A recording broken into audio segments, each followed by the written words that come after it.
welcome back to Sun Valley Lanes in Lincoln, Nebraska, getting set for the Class B Boys State Championship between the Pius 10 Thunderbolts and the Hastings High Tigers. Both teams getting ready. I want to remind you, a great opportunity to pick up your high school copy of this state championship. You can pick that up by going to Nebraska High School Bowling Federation's website at NHSBF.com. You can preserve these state high school memories for a lifetime. This or last week's girls championship, either one, log on, follow the prompts to pick up your state high school championships. There's a look at the Pius 10 Thunderbolts, hoping to duplicate the feat of the Pius ladies last week when these two teams squared off. Pius won it in 4, 3-1. Here's a look at the lineups. We'll start with the Hastings High Tigers, led by head coach Butch Hogan. Nick Kristen, son of one of the other head coaches, Chris Kristen. He's a senior. Adam Hartman, also a senior. 3 sophomores, Bladen Hogan, son of Butch, Marcel Mullen, Austin Seaman, and then a couple of juniors. Connor Smith and Skylar Walk lead the way for the Tigers of head coach Butch Hogan. Lincoln Pius the 10th, head coach Rod Mahacek, along with Derek Peterson. Martin Berkey, a sophomore, along with Jay Burnett. Cameron Carney, a freshman, and he's going to be a good one. Anthony Massinelli is a junior, as is Daniel Pham, the two-hander, and you'll see a few two-handers here.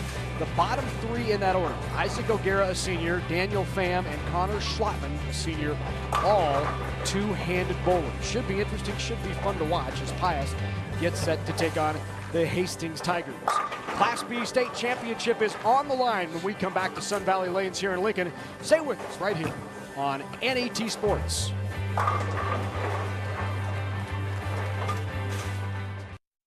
Programming on NET Television is made possible in part by U.S. Bank. U.S. Bank knows the importance of giving back. That's why we're committed to supporting charitable, educational, and service organizations in communities across Nebraska and the nation. In 2014, U.S. Bank employees have already provided more than 3,000 hours of community service in Nebraska, and we are dedicated to continuing that support. U.S. Bank, serving you in Nebraska. Member FDIC. Whether it's spring planting, fall harvesting, or just a drive across the state, soy biodiesel helps a diesel-powered engine operate in a demanding job. Soybean oil from Nebraska soybeans makes biodiesel a renewable fuel that's also environmentally responsible. The soybean checkoff plays a major role in supporting the use and availability of biodiesel. The Nebraska Soybean Board, growing opportunity from the ground up. High school's almost over. Now what?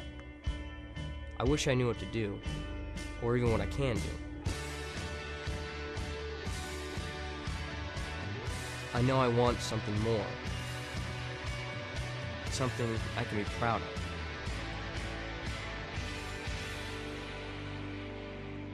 of. So, how do I get there? Take the next step with Education Quest College Planning Services by visiting educationquest.org. Funding for the NHSBF State Championships was provided by the Lincoln Bowling Association through grants from the Allen and Marcia Baer Foundation and the Nebraska High School Bowling Federation. Reminding you that more than 1,000 high school students compete statewide in varsity bowling.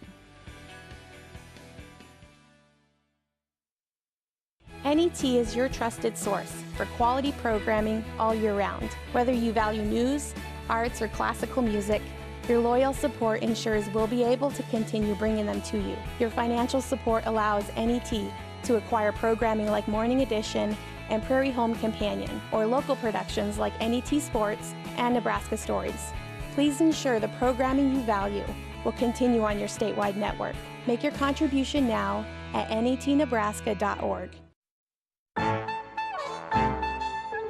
Next time on Antiques Roadshow, it's childhood collectibles, kids' crafts, and tiny treasures. What's your memory of this day? I remember thinking, God, to see a big biceps. They're the smallest Bianchi spurs I've ever seen. They kind of had him dressed like an old-style cowboy. Wow. Yeah. I could just cry. I had no idea. It's Antiques Roadshow, forever young. Monday night at 7 Central Time on NET1. Welcome back to Sun Valley Lanes in Lincoln, Nebraska for the Class B State Championship. I want to remind you a lot coming your way in March on NET. The NSAA State Girls High School Basketball Championships will be broadcast March 7th, and then NSAA State Boys Basketball High School Championships on March 14th. That's boys and girls on the 7th and 14th, and you can catch it all on NET1. You do your best, Brent Musburger. You're looking live from the vault. That's right. We've got a great one here this afternoon, folks. This Class B matchup has been highly anticipated and I think to some degree expected. These two teams were ranked number 1 and 2 at the beginning of the year. Hastings ranked number 1, Pius number 2. After qualifying yesterday, Hastings was 1, Pius was 2. And oh, by the way, here they are today, 1 and 2, battling for a Class B state championship. They are, without question, the two top teams in Class B. These programs have been consistent year after year. In fact, the Tigers, this is their 7th trip to the finals in 9 years. Pius, this is their 5th trip to the finals in 7 years. Remember, Pius took those 2 years where they went up to Class A. They did make A finals and won a state championship in Class A. So if you look at these two teams, Steve, in 6 years, these two teams have won 7 state championships. Pius or Hastings has won the title every year in the last 6 in Class B. Well, I know I'd be shocked if I walked in the door here on State Championship Sunday here at Sun Valley Lanes for high school bowling and not see either green and gold or black and orange. It's, as we saw with the girls, as we saw with them, it's just you have an established program, good strong foothold, and you keep building. But you've got to have great coaching and great foundation, and both these programs come from strong roots. So you saw the first strike from Hastings from Bladen Hogan. Stepping up and striking right away also Skylar Walk. So back-to-back for Hastings, and this is a team that on a house shot, they will score. Here's a look at Martin Berkey, the sophomore. He's got a little bowling blood in him. Does. Grandma and Grandpa. Gary and Gail Berkey, the longtime owners of Tonka Lanes and Beatrice, just recently retired, got out of the bowling business. They're here in the stands watching today. If I know my family trees correctly, Berkey would be the cousin of Megan Straub, who bowls on the Pius team and won a state championship last week. His Aunt Kim would be Kim Straub, married to Bill Straub. Terrific lines. Here's Connor Schlottman. A look at one of our first two-handed bowlers. See that little jump step, skids and buries it. And really, you just don't see a whole lot of left-handed two-hand bowlers. There's always been quite a few right-handed two-hand bowlers, at least the last 3 or 4 or 5 years, and you're seeing more and more each day, or each year, I should say. Here's Connor Smith. Look, good cover by Smith. Now Tony Massinelli. Massinelli, a junior.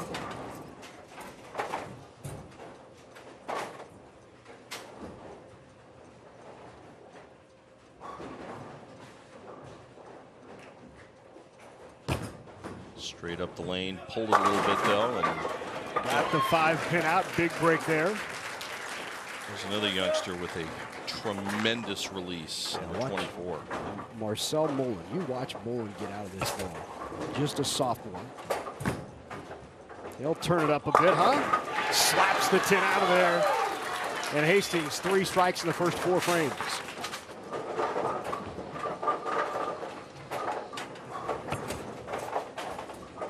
Pius doesn't want to get behind the 8 ball too early here. You need to pick up your spare and move on. Strikes will come eventually as everybody gets loosened up. I love the look there from Massinelli. You saw him look down at his mark, down the lane, down at his mark. That just a little fast there, Larry. Looked like with his footwork, kind of rushed it a little bit. You do that, you have to come across your body with the balls. You have a tendency to pull. So here's Nick Kristen, averages 199, the senior for Hastings. Got the messenger to come across and take out the 10. He was a vital part of their championship team last year. Here's Daniel Pham. Pham, a junior. Watch this two-handed approach here, because he will light it up too. Very solid. Got that wide. Yeah, it looks like he kind of lost that one at the bottom. Ball makes that loud thump right at the foul line, and that's usually a sign that it comes off your hand a little early. I would say come off his thumb a little early, but he doesn't use his thumb. Came off the fingers a little early. But it's going to go shoot the fence that we call in bowling, the 1, 2, 4, and 7. He'll need to get the ball to the left of the head pin. Ball should take out remaining 3 pins to the left. That's going to have to hook. And so back-to-back opens by the Bolts. Combine that with a double, 2 doubles by Hastings, and Pius finds itself down by 30. Make it, check that, 40. 41 pins down is Pius in the 4th. The other two-hander, Isaac O'Gara. O'Gara gets the carry. So there you saw 3 two-handers. that is crazy stuff, man. I remember when we would get yelled at because we tried to hook it too much in junior leagues. Pick up your spares, son. That's what they used to say all the time. I want to remind you can watch NET Sports anytime, anywhere. Download the free NET Nebraska app today. Watch college player profiles, full-length episodes from Big Red Wrap-Up, live streams. There's all kinds of content on that NET Nebraska app. Mixing it up. That's a big double for the Bolts as they try to respond. That's the sophomore, Martin Berkey. Layden Hogan has been their all-everything player this season. Watch this release. And that's with one hand, folks. Well, he tugged that into the oil and it just sat.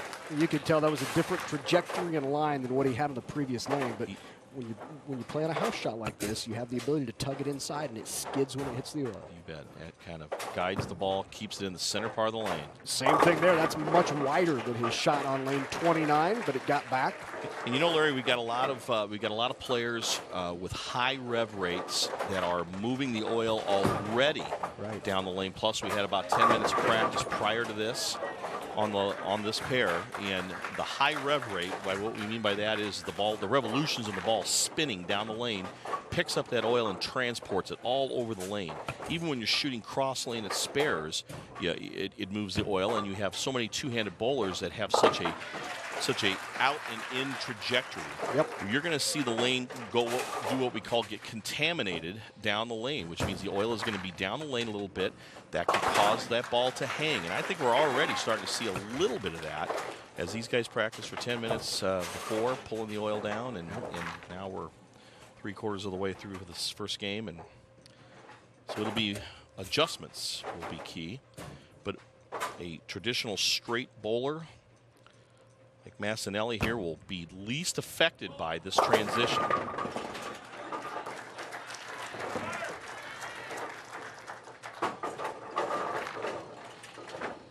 Stuff we never worried about back in the 70s and 80s when everybody was throwing yellow dots and even like in the urethane days of the angle and balls like that, the edge, right? The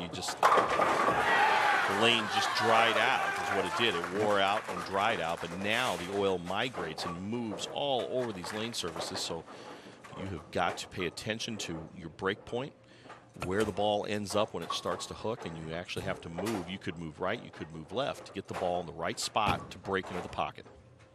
And a good cover.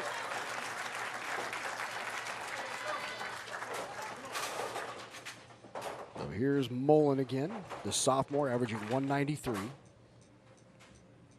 Coaches say extremely focused, high energy. You can see that just on his face. Tugs that a bit, came a bit high. Knew that was left off his hand, was pointing for the Brooklyn. Didn't get that far over. There's that two-handed release. Daniel Pham, way inside. Because the ball he's using, Larry, is a ball that has an inner core that is made to go a long ways down the lane before it begins its hook towards the pocket. And he's either going to have to move just a touch right with his feet to cut down on the hook, or if he's got another ball in his bag that might have a little bit of an earlier hook to it, use that.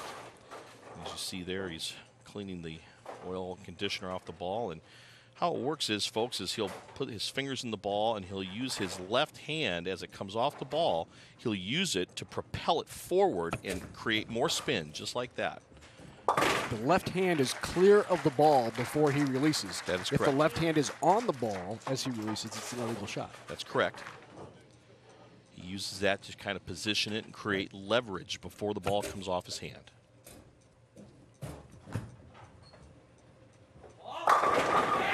Good shot and strike by Christian.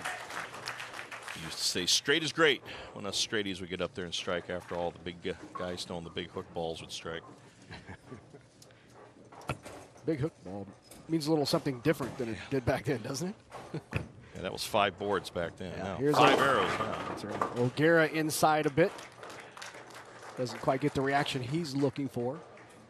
So with that strike in the 10th, Hastings is going to take game 1 from Pius.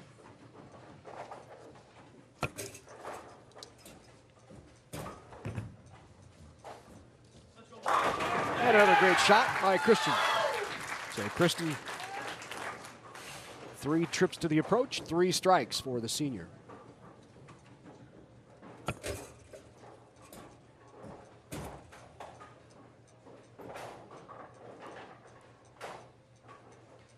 Well, as I said earlier, Larry, I think it's going to be a matter of who can make the in-game adjustments now. Yep. To see how they match up as the lane conditioner begins to move around. Going to see a substitution here for the fill ball. Sophomore Austin Seaman. He's going to take a stab at it. Straight up the track area of the lane.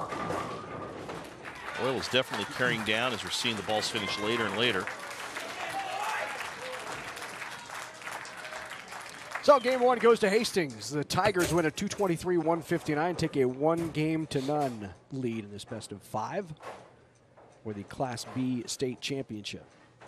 Now let's take a look at the top 10 individuals from yesterday's scoring. So these, all the bowlers bowl, the top 10 are placed and make what is first or second All-State. You see Austin Bartlett from Grand Island Northwest shot a 595 to take first. There's Marcel Mullen of Hastings, Bladen Hogan of Hastings, Connor Smith of Hastings, 2, 3, and 5. They are all on the first team, and you see your next 5 would be second team All-State, including Daniel Pham of Pius 10. Well, you're going to continue to see both Hastings and Pius bowlers in that Class B bracket dominate those top 10s. Great program. That was just about as dead flat good as you could throw it right there. All 10 pins straight back into the pit. That's just, oh, a tough break there. A little high on the 4-9. Almost looks, his approach reminds you of a place kicker. Have you watched? He plants that foot in towards his target, and then the leg or arm or hand come through. Yep. Right? There's no slide. It's more of a stomp, I think. But that is how Bladen creates that tremendous leverage. Yeah, really watch this. Switch into a straight ball for spare attempt and in the gutter, so it's an automatic dead ball. But that was a tough break. He threw that ball pretty good. Just going to have to make some minor adjustments as the second game rolls on here.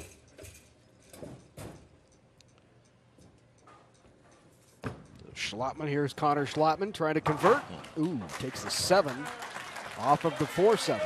Larry, I think you'd agree with me that the trick of being a two-handed bowler, which isn't really a trick. I mean, it's beginning to become more and more contemporary all the time. Yep. But there's always that I would say stigma that maybe their spare shooting is not as good as everybody that throws it with one hand. I would agree. And you will see some. We have one bowler here this afternoon that is using that using their single hand, one hand, to shoot spares.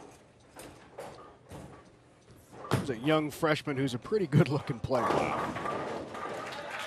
Cameron Carney, he's just a freshman, so he's getting a chance here. Lots of potential. Good-sized lad, throws the ball real good. Cross lane now for Hastings on the 10-pin. Well done. Oh, my. Just Boy, that falls off. really skid right there at the tail end of the lane as that ball goes through the heavy portion of the oiled part of the lane in the middle.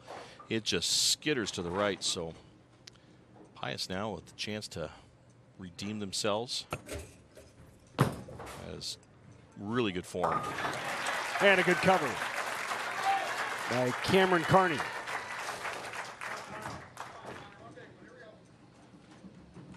You see Coach Mahacek grabbing him in the background, maybe making a slight adjustment.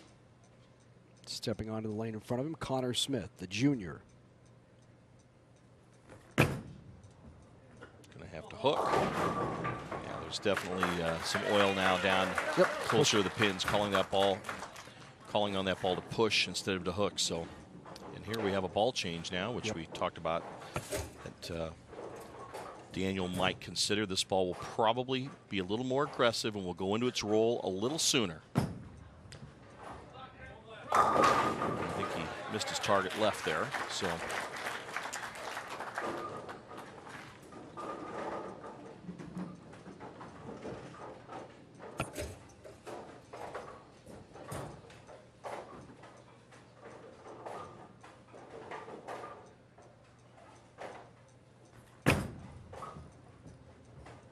Good spare conversion by Smith.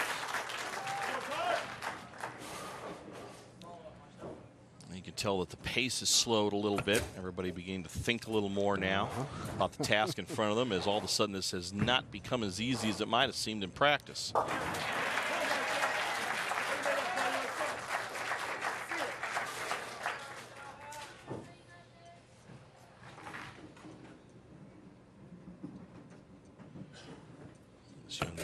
Just really has tremendous leverage at the point of release. Got that one out wide there again, but off the wall. That's the break. Kicks out the 2-8. So, you know, Larry, it's a game of breaks. You need to have a few of those. But you got to be a spare shooter and all your clubs in the bag. And okay. Senior Isaac O'Gara.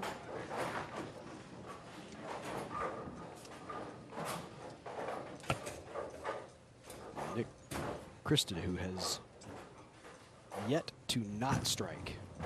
Straight up the boards, little reaction, kind of can opener it, but got it all down.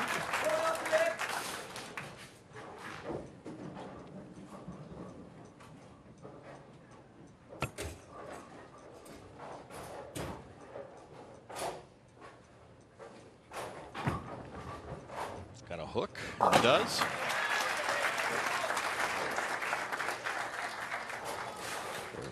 All even as we switch sides.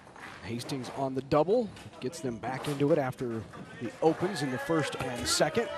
Good time to connect with us on Facebook and Twitter. Add a comment or catch up on the latest Nebraska sports information. Make sure to like NET Sports and Big Red Wrap-Up and join the conversation in our social media space, Facebook and Twitter. Here's Bladen Hogan trying to make it 3 in a row, but he goes right through the nose.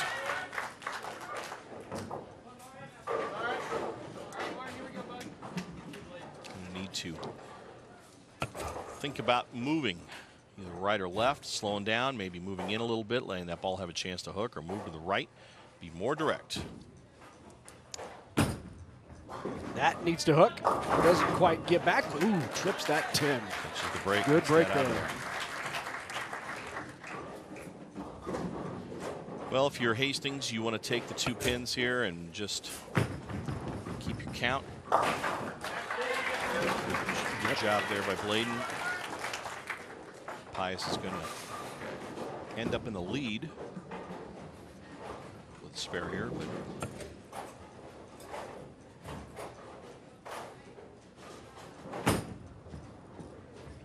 covered. Good cover by Berkey.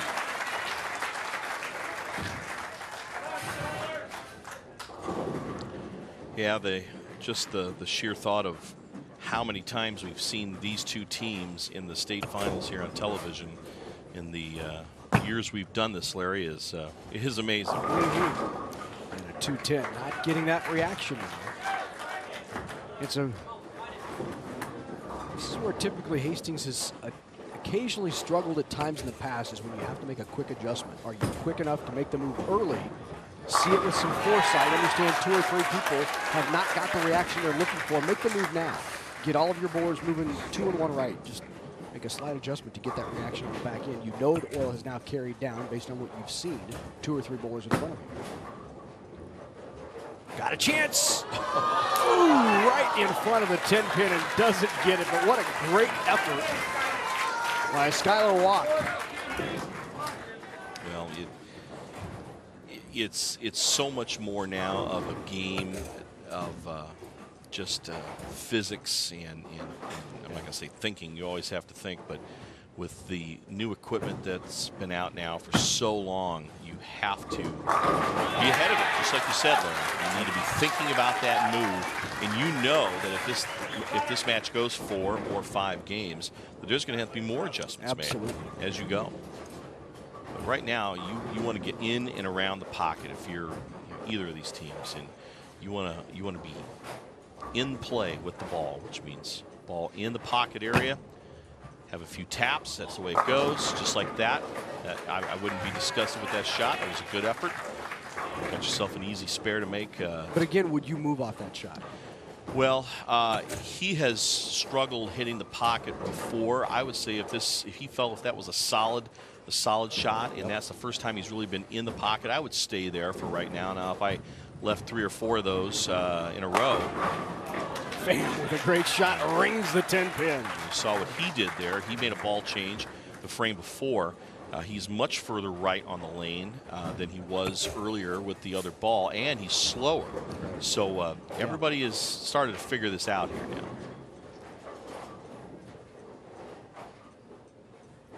now. Hang on. Make your spares, though. Got to make your spares, especially spares like that. We saw earlier today when the North Bend boys bowled, Larry, we saw Brandon Dodge, the sophomore, just label the 10 pin about 4 times, I do believe. Just smashed the pocket 4 times and left ringing 10s. Yep. And, you know, when you're like that, you know, and you feel that that's just your best angle, you know, don't move. I mean, sometimes the bowling gods are just going to be that way with you. But stay in and around the pocket.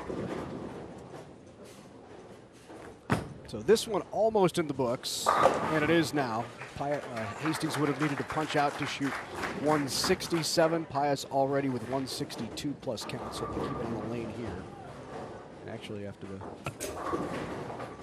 best they can do now is 157. So this one is decided. Pius has come back and taken game number 2.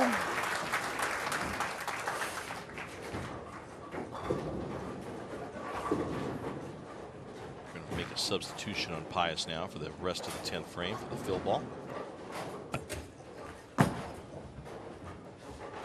And a good cover by Marcel Mullen. We might see Hastings do the same for the 10th frame possibly. Remember, in Baker bowling you can make substitutions throughout your match, and there's no substitution rule. It means you can't go back in if you've been replaced. You can sub back and forth. This is Jay Burnett.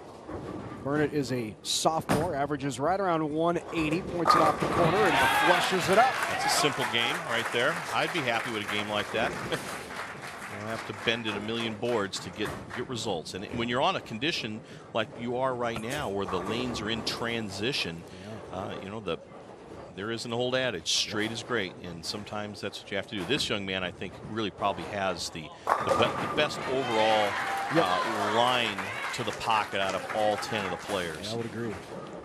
Solid game, up the boards. Simple, complex, not a lot of moving parts. Yeah, his moves, if he will have to move because of the changing lane conditions, will be small moves. Yeah. Our two-handed bowlers and our bowlers that hook the ball and cover a lot of boards will have to make bigger moves. Yep.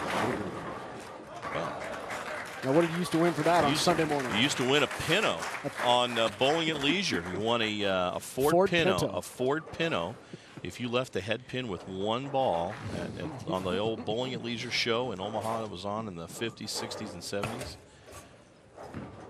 and then if you left the head pin in 2 shots, you got a tank of gas. I was one of the rotten kids that if you ran the score up to the counter while Joe Patrick was doing the TV show, they gave you a free ice cream cone. Lived at Leisure Lanes on Sundays. Well, we're going to be even Steven here, it looks like, and you know, a little time to experiment. Another substitution. This time for Hastings. Adam Hartman, the senior, getting a chance here. Adam also straight up the boards. 135 will be the, I'm sorry, 155 will be the final score for Hastings. So Pius wins game number 2, 201-155. So both teams have had a game over 200. Both teams have had a game in the 150s. Well, it's just chance to and a need to adjust right now. Everybody's got to figure out where their comfort zone is going to be on the lanes. So all even at 1. These teams, as we said off the top, number 1 and number 2 in the preseason polls. Both teams went undefeated in the regular season in their conference.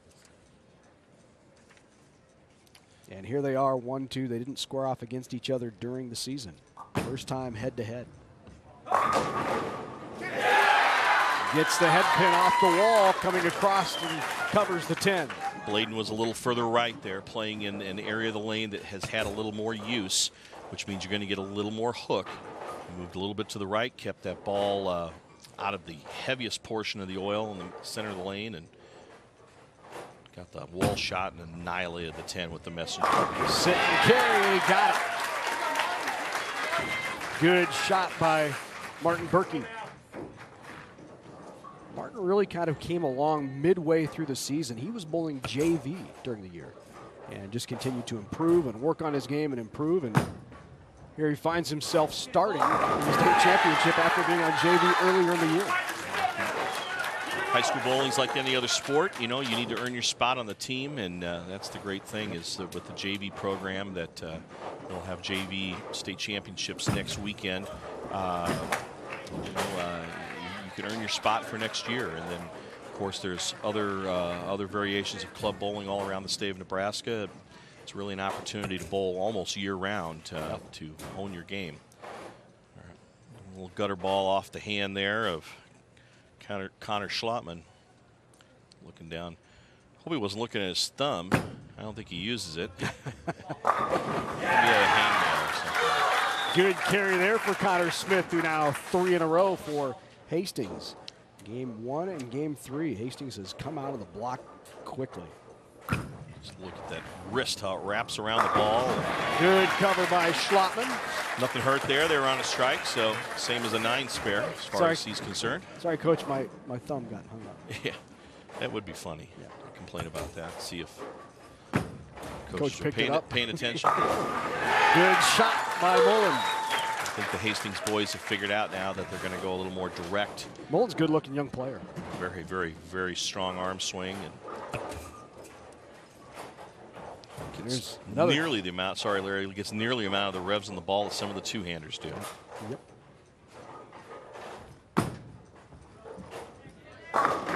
Oh, kicks the 8.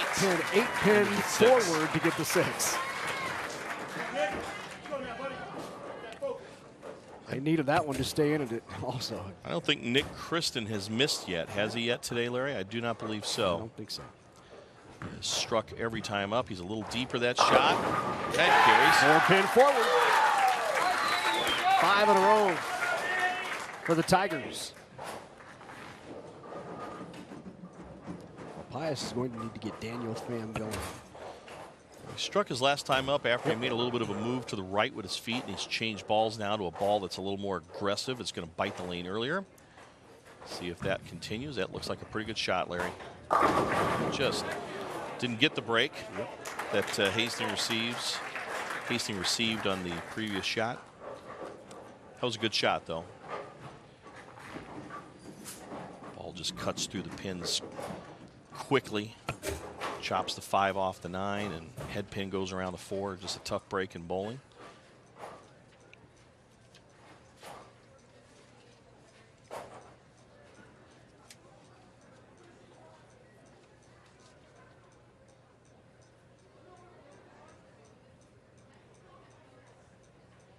Tigers fam on the 4-9. Hook. Covered one, but Hastings has opened up a huge lead.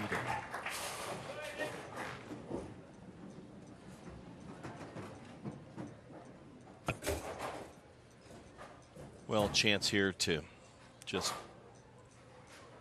scratch and claw back in. Pick up another 10 to 20 pins if they can strike here in the 5th. That ball's going to have to hook. I can tell when it came off his hand that the revolutions in the ball were just not quite what they were before. Ball's rotating forward instead of counterclockwise. Makeable spare, though.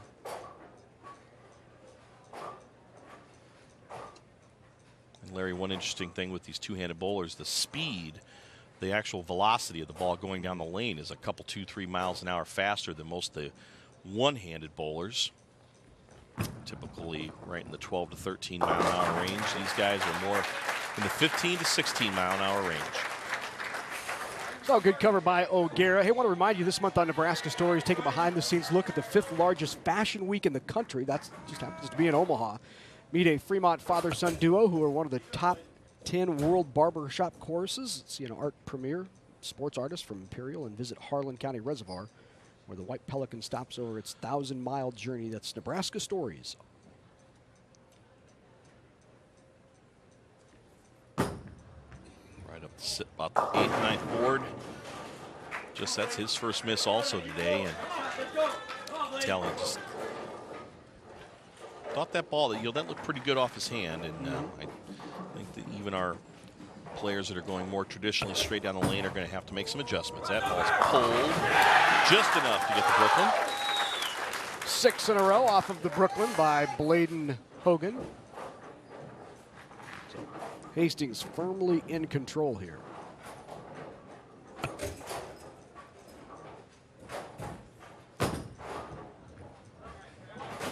You know, you'll need to just pick up every pin you can here in a state championship match. Every pin's going to count, and even though that is an extremely difficult spare, you hate to have needed that pin somewhere down the road. Well, we got a 7-bagger now, Larry.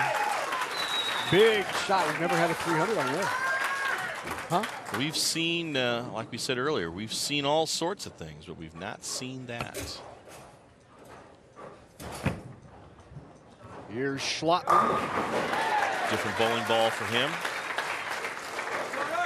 Earlier hook. If you're Coach Peterson or Coach Mahachik, you're trying to just get some guys lined up, knowing that there's going to be another game after this. Right. Let's get lined up. This is going for 8 in a row, Larry. It's going to have to hook. Saw a good run, though, by Hastings. 7 in a row. Yeah, that one, I looked like he threw that about 3 times faster than he threw the last couple he struck with. He's been in the pocket, had a couple weak 10s, but carried a few, and I think he was just a little pumped on that one. Pick up your spare and see if you can get in the 270s for your team. Good looking game right there by Cameron Carney. You know, in today's world of bowling, it is tough, really, unless you, you know, are strong and can get the ball down the lane. It's tough to go down the lane straight anymore because today's bowling balls hook so much. So the problem that creates when it comes to good bowling fundamentals is you'll create what's called an open shoulder or an open arm swing, where it's almost like golf, where you open your stance and close your stance. That young man there, the lefty for Pius, just has a fundamental game, shoulder square to the foul line. There's a good strike out of Daniel Pham finally.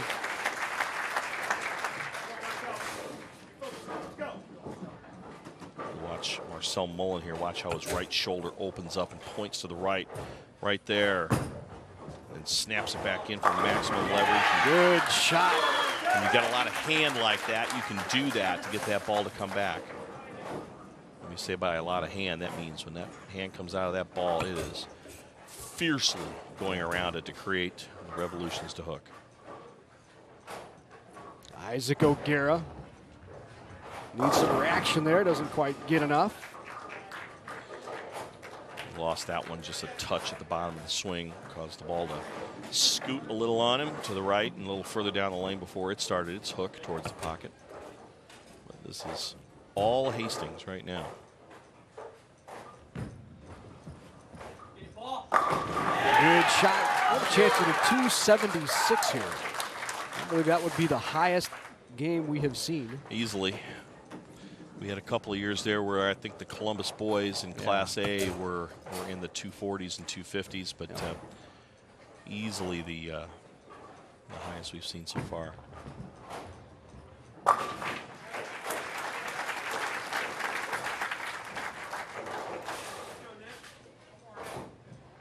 Pius is going to be a $190 and some change with some count.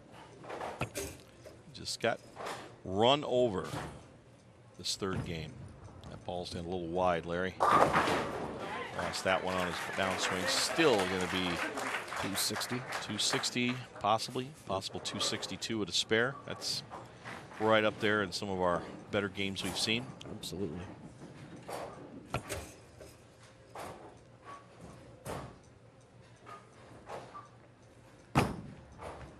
Massinelli straight up the boards.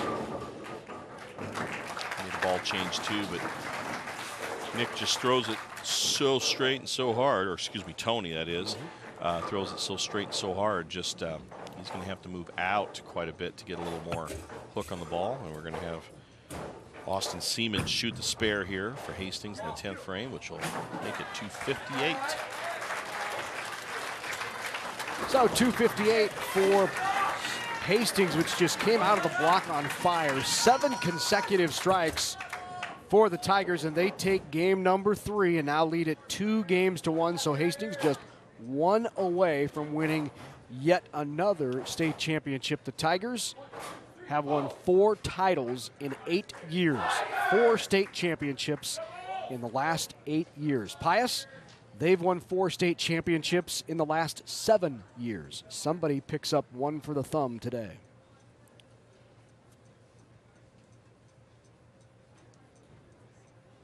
Well, Martin Berkey here has been a solid leadoff player. He's only missed 1 time in his 6 attempts.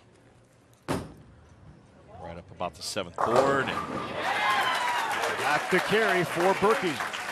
Good, solid shot. Impressed with this young freshman, Martin Berkey. Yeah, that's right, just a freshman. And he sophomore, sorry. Sophomore. Check. And, he still looks like he's about 11, so he could, I'm sure he won't appreciate that, but when he's 50, he'll look like he's 40, so he'll be happy. But he's playing, Martin's playing a little further outside where that ball starts to hook a little sooner. Hastings is a team that really feeds off the excitement of itself. You know, when they've come out and thrown that first strike, they've gone on 3 or 4 in a row. That's a team that really feeds off the emotion of each other. That was a tough shot as that is going to fall off into the gutter. Did not get it. It came out of the gutter, so that will be a 9 open.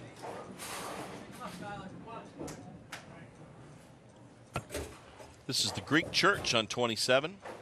That is the 4, 6, 7, 8, 10. It is makeable if you can slide the ball, get the 4 over, just like that. Almost had that. Ball hits the 4 and the 7. The 4 pin goes into the 8, slides over, and you can sometimes get it to bang around and hit the 10 and either get one of the pins to roll into the 6. But that's actually pretty good, Larry. That's a 9 fill in that frame, so take that. Big shot. Skylar Watt. Skylar's a junior. 241 high game, 430 for a 2-game series in the Nebraska High School Bowling Federation. Here's Cameron Carney. Nice straight arm swing, straight back. Threw the ball smoothly. Very accurate. Just a great shot. Just might have got a little bit fast there. Ball didn't carry through the pocket strong enough to get that 4 pin to come out of the flat gutter there and knock the 7 out, but a good shot. Let's see if number 74 here, Connor Smith, who has been right in the pocket all afternoon. See if he gets back lined up a little further inside. By being inside a little further, Larry, that ball did not won't get nosed up and go into its roll and leaves the 2, but got a tight match here. Carney with the 7-pin. You see him really break that wrist, change balls, going to go straight at this. Nope. Well, you know, slid right by it. And that's, I'm going to say, is a downfall in the modern game of bowling, is just the spare shooting. Although when you're on TV and you bowl in the Professional Bowlers Tour or in a top flight tournament like that, spare shooting is still a premium. But you know, with the ease of being able to hook the ball and strike so much, you just shoot less spares. Yeah. Averages are up 20, 30 pins, is higher than what they've been over the last 30 years, and you just shoot less spares. And with less spare shooting, you're just not as sharp at them. So that's why as we saw with the Pius girls, who mowed right through Hastings, they kept the ball in play and picked their spares up. Only a couple of open frames for the girls, and that's key to victory. Good shot by Pham, and he looks like he's found his line back up. And after the 5-4 and the 9 whiff, Hastings has taken the lead here.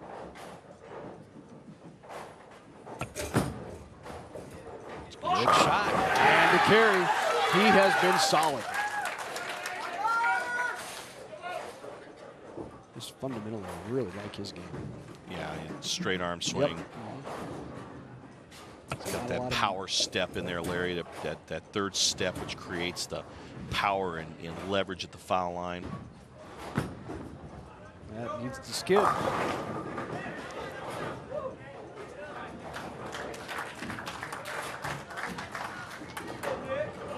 Opportunity here for Nick to extend this lead. They're up by 12 right now. A strike here would make it 20 plus. He wastes no time. Set and go. Good shot. Will it carry? It does. Great ball by Nick Kristen. By far the person that's matched up the best, lined up the best so far between these two teams. Just had that errant shot after they already had the game won. Otherwise, he has been flush in the pocket every shot. Slid by that. And that could spell doom right there. 2 single pin misses by the Bolts here in the first 5 frames of what could be the last game. Hastings just 1 win away from taking home its 5th state championship in 9 years.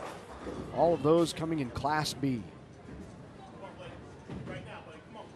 And an added bonus to that, I think Butch Hugg would tell you this I believe would be the first time they would beat Pius for a state championship.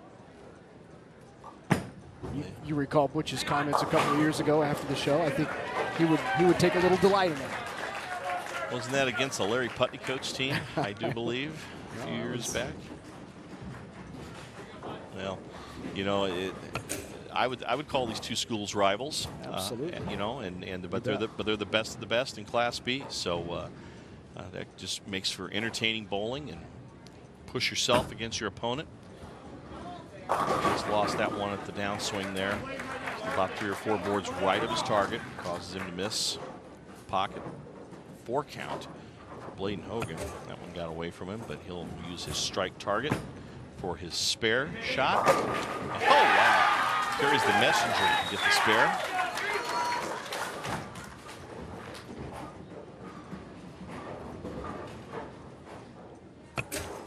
Still about a 27-pin lead for Hastings. And at that point now in the 7th frame where Hastings can really mark its way maybe to a state championship unless Pius can find something and get a run going. Big break there. It had a 10 standing for just a couple seconds. Down it goes. Yeah, Pius needs a strike now, Larry. Connor Schlappen. Pius down by 30 right now. Needed that one. It's the wall shot. Head pin goes into the wall and takes out the whole right side of the rack. Still time here, but they're going to have to put, Pius is going to have to put 3 or 4 in a row. An important spare here for Hastings. Good cover. A solid cover for Skylar Walk. Here's the freshman, Cam Carney. He's got a good solid game. He's been in and around the pocket almost every shot. That one is way off his hand to the right. Is he going to get the break? And oh my gosh, that might be the dagger in the heart there for Pius. Yep. That one just came off his hand at least a foot right of where he was aiming and couldn't get the lucky break off the sidewall. So really a strike here by Hastings is going to pretty much lock it up as long as they can stay clean in the 9th and 10th frames. It's going to be high. Oh, but carries.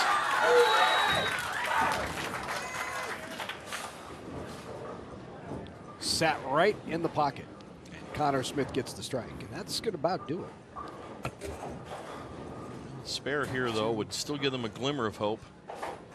It's going to have to hook and.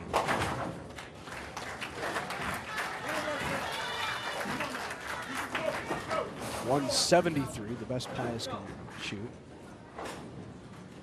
Hastings on a 190 pace. Right. So really just any mark will sew it up for Hastings. And if Marcel does what he's been doing, it could be over. But got a little wide, a little quick. Yeah, Larry, and that's the caveat of the big hand with a lot of hook and the reactive resin bowling balls is that if you swing the ball to the right and it catches that dry area so early, you can actually, it hooks and goes high. So it's a makeable split, the baby split, but if there's any chance for Pius, it's Daniel Pham right here. Strike is a must. It's just not going to be it. Yep.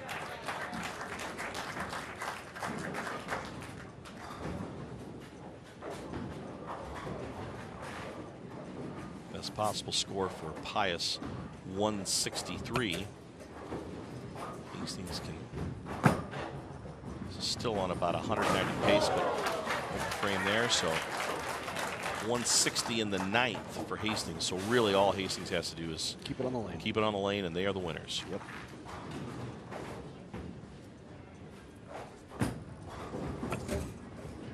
Good cover by Pham.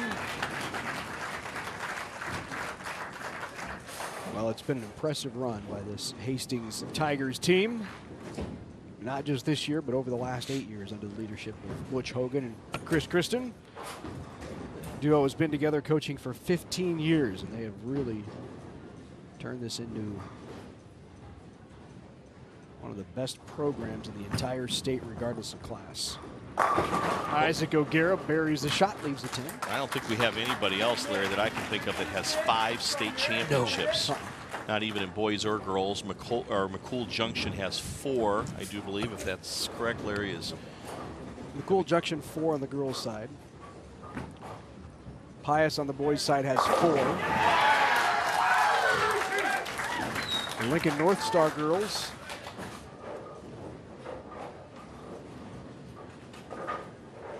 Could be challenging that. Seeing them coming up here shortly. Saw them. That's right. We did see them. Thinking of the boys. Well, and you know, give Butch Hogan and Chris Kristen credit for just their dedication to. Well, to the boys, right? To the team, the game, the sport, promotion of the sport and the game in the Hastings area. You know, right in the center of the state, they're kind of the hub of activity there when it comes to bowling. Yep. A lot of tournaments, men's and women's state tournaments. U.S. Opens have been held there at Pastime Lanes. Family doubles, you name it. It's a lot have been held there, and that's just keep bowling in the front of mind awareness of people. It's going to make you take notice, maybe see if your kids are interested in participating in bowling. So some substitutions here coming up at the end for Hastings. Austin Seaman's going to throw the fill ball to wrap up the state championship. Tucker's going to hold pocket. 189, Larry. So that does it. The Hastings Tigers have picked up their 5th state championship with the big one over the Pius 10 Thunderbolts. Well, congratulations to Butch Hogan, Chris Christian, and the entire team as they win the Class B state championship. When we come back, we'll hear from Coach and hand out the medal and trophies. Stay with us. High school's almost over. What's next? I mean, what are my choices? I want to find something I love, so I can make a life for myself. And then I can give back.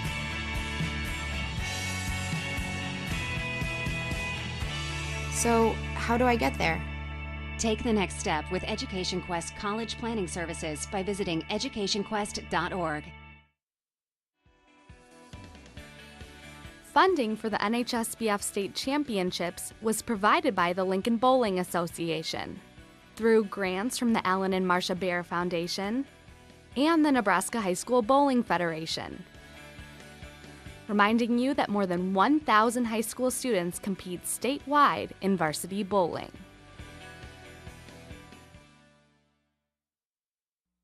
Whether it's spring planting, fall harvesting, or just a drive across the state, soy biodiesel helps a diesel-powered engine operate in a demanding job. Soybean oil from Nebraska soybeans makes biodiesel a renewable fuel that's also environmentally responsible. The soybean checkoff plays a major role in supporting the use and availability of biodiesel. The Nebraska Soybean Board, growing opportunity from the ground up.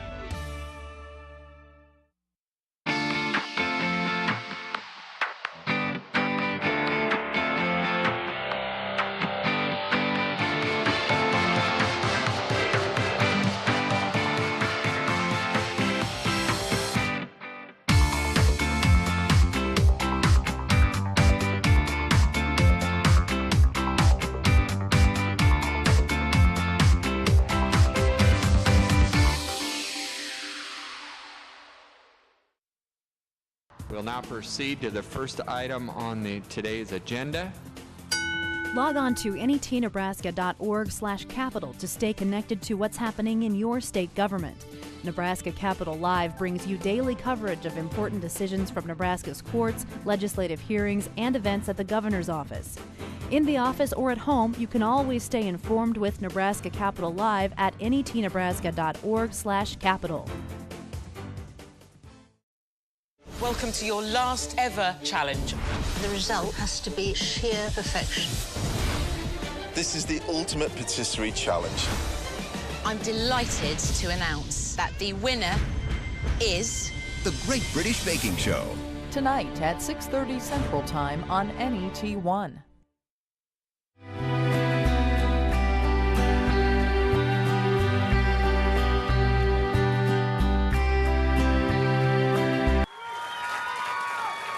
Welcome back to Sun Valley Lanes. Hastings is your state champion. They win it in 4 over Pius, 189-151 in the 4th. And now with the champs, let's go down to Steve Simpek. Thanks, Larry Boy. The three-peat. And as Larry and I were determining up in the booth during the end of your match, you guys are the first boys program in Nebraska high school bowling to win 5 state championships. First one. So congratulations, Coach. Great job. Thank you. Thank you. I'm so proud of this team. They do such a great job. They trust in each other. They love each other. They care for each other. We talk a lot about our bowling family. And when I was preparing this sheet and trying to talk about, what can I say that's special about this team, I looked at the guys and I asked them, and 3 of them just boom like that said family. And that's what it's all about. We have our bowling family. They care for each other like brothers. Also the girls team, they're their sisters.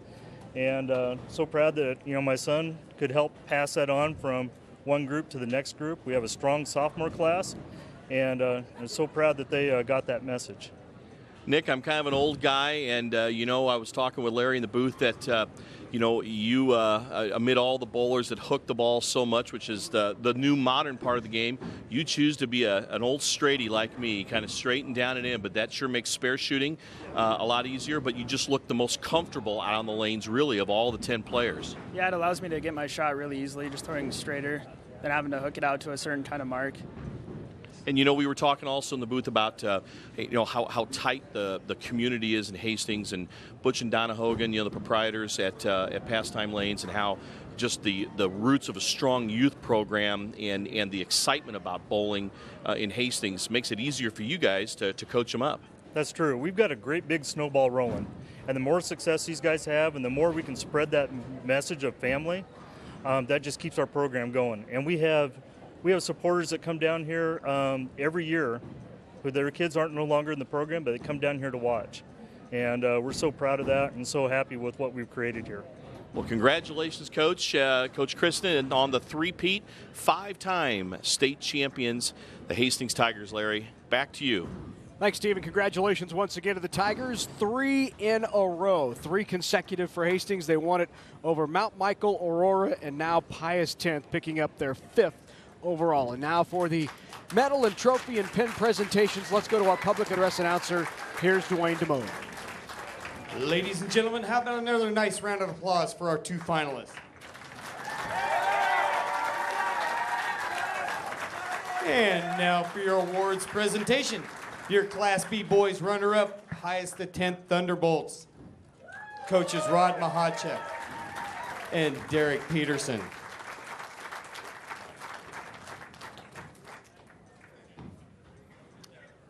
Connor Schlotman.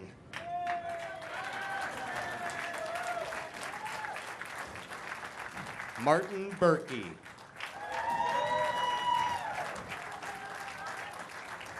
Tony Messinelli.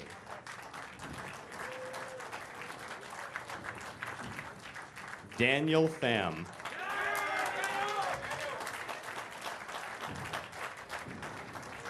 Isaac O'Gara.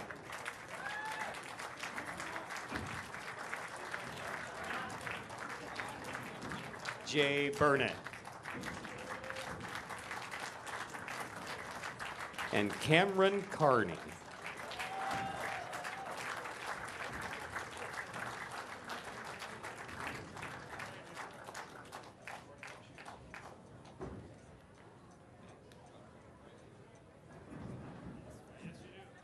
Gentlemen, here's your trophy, runner-up.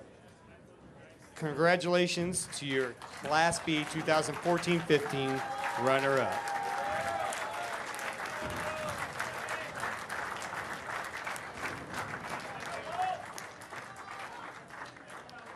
Now here's your 2014-15 Class B Boys State Champions, the Hastings High Tigers. Coaches Butch Hogan and Chris Christian.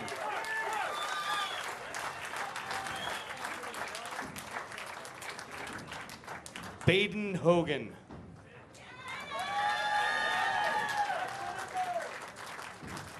Skylar Walker.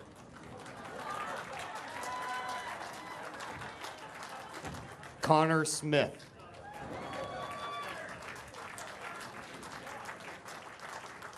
Marcel Mullen.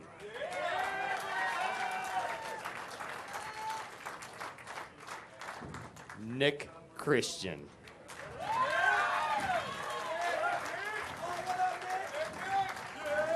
Adam Hartman.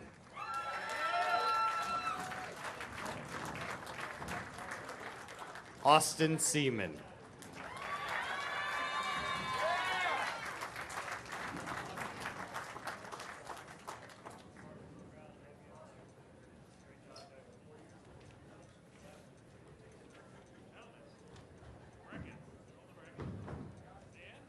Gentlemen, here's your championship trophy. Congratulations to you 2014-15 Class B Boys State Champions.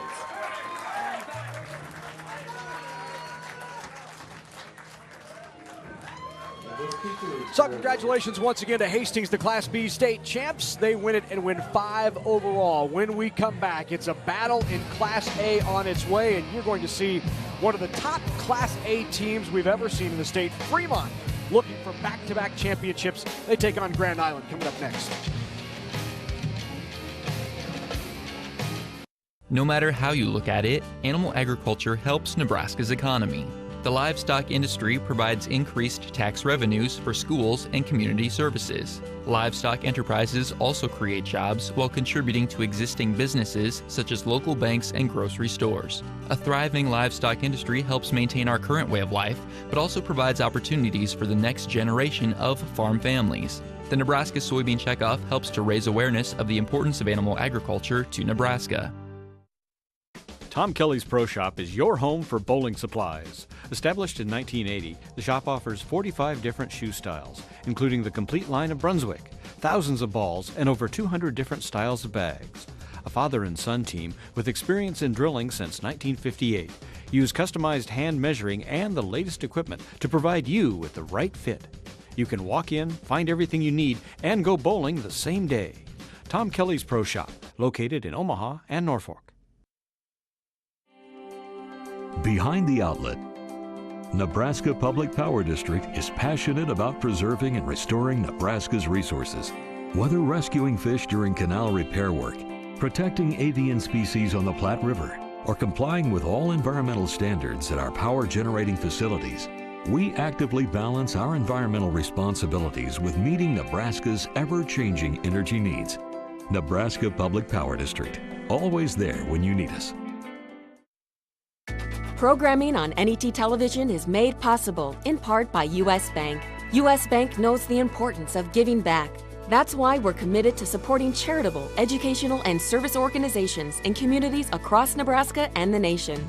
In 2014, U.S. Bank employees have already provided more than 3,000 hours of community service in Nebraska, and we are dedicated to continuing that support.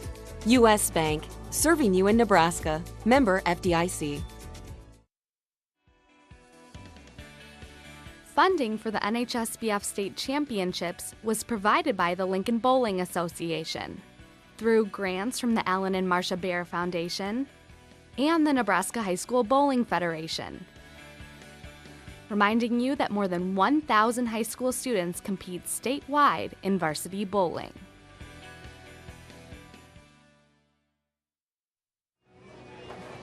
All right, everybody, welcome back to Sun Valley Lanes here in Lincoln, Nebraska for our final match of this afternoon. Saving the best for last, Class A match between the Fremont Tigers, defending champs from last year, boys Class A, versus the Grand Island Islanders. With a record of 10-2, they'll be scoring off here in just a few minutes. Before we get to that, DVD sales. Why not have a DVD of all of the action, especially if you're a bowling fan or have a friend or family in the event today, or one of the girls' copies. You can get your copy of the 2015 High School Girls and Boys Championship on DVD offered by the Nebraska High School Bowling Federation. Go to the website, www.nhsbf.com, and follow the links. Preserve your state championship memories for a lifetime. Let's go through the lineups here for our championship match, starting with the Fremont Tigers, coached by head coach Terry Sinovac. You will see some fantastic bowling in this match, folks. Al Carr, a junior. Zach Carr, a senior. Tyler Push.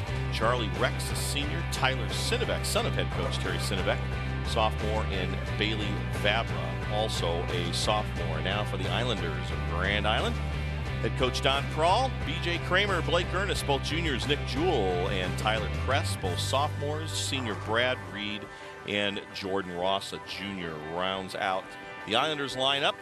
Both teams with strong histories of great bowling, and we're going to be scoring off here in our final best-of-5 match for the Class A State Boys Championship here at Sun Valley Lanes when we come back here on NET. Programming on NET television is made possible in part by U.S. Bank. U.S. Bank knows the importance of giving back. That's why we're committed to supporting charitable, educational, and service organizations in communities across Nebraska and the nation. In 2014, U.S. Bank employees have already provided more than 3,000 hours of community service in Nebraska, and we are dedicated to continuing that support. U.S. Bank, serving you in Nebraska. Member FDIC. High school's almost over. What's next? I mean, what are my choices? I want to find something I love, so I can make a life for myself. And then I can give back.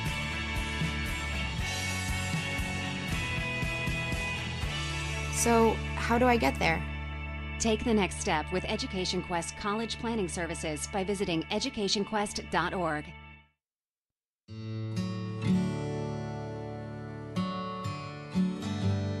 If you stay long enough, if you put yourself in the right place, your head, heart, and soul align, everything slows down. And even though you're on vacation, for the first time and you can't remember when, you feel at home. Wouldn't that be nice? Whether it's spring planting, fall harvesting, or just a drive across the state, soy biodiesel helps a diesel-powered engine operate in a demanding job. Soybean oil from Nebraska soybeans makes biodiesel a renewable fuel that's also environmentally responsible. The soybean checkoff plays a major role in supporting the use and availability of biodiesel. The Nebraska Soybean Board, growing opportunity from the ground up.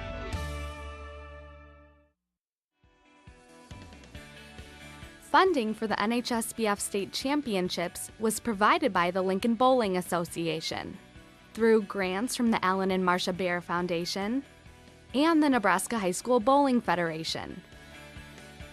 Reminding you that more than 1,000 high school students compete statewide in varsity bowling.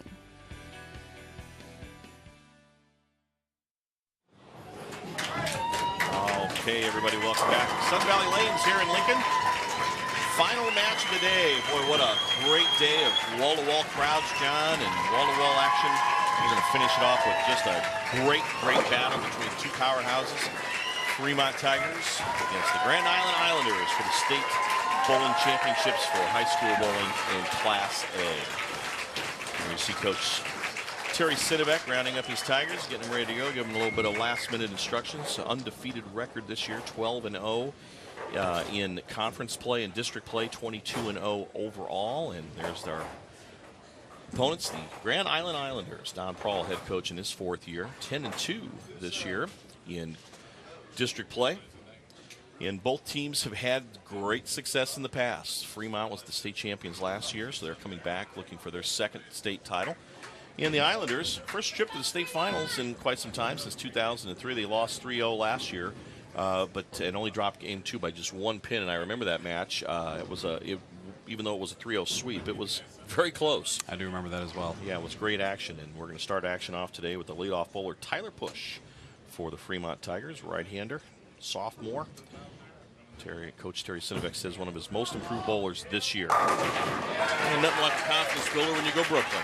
To strike. Sometimes, Steve, that's the best shot to have in your very first shot. It gets rid of all the nerves just because it's a good break, makes you laugh. Loosens up your swing. And now B.J. Kramer up on right-hand lane. Junior, 196 average, great leader, another improved bowler. And B.J. hits the pocket, but just a little bit of a bad break there. Walshaw can't carry out the 5. Both teams advanced out of the semifinal rounds yesterday.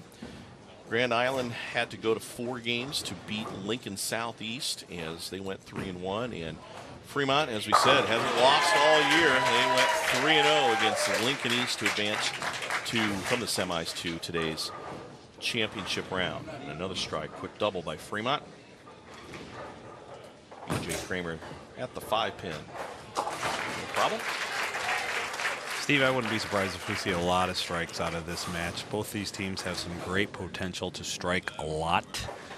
We've already seen a double out of Fremont early. Let's see if Tyler Sinovic can make it a turkey.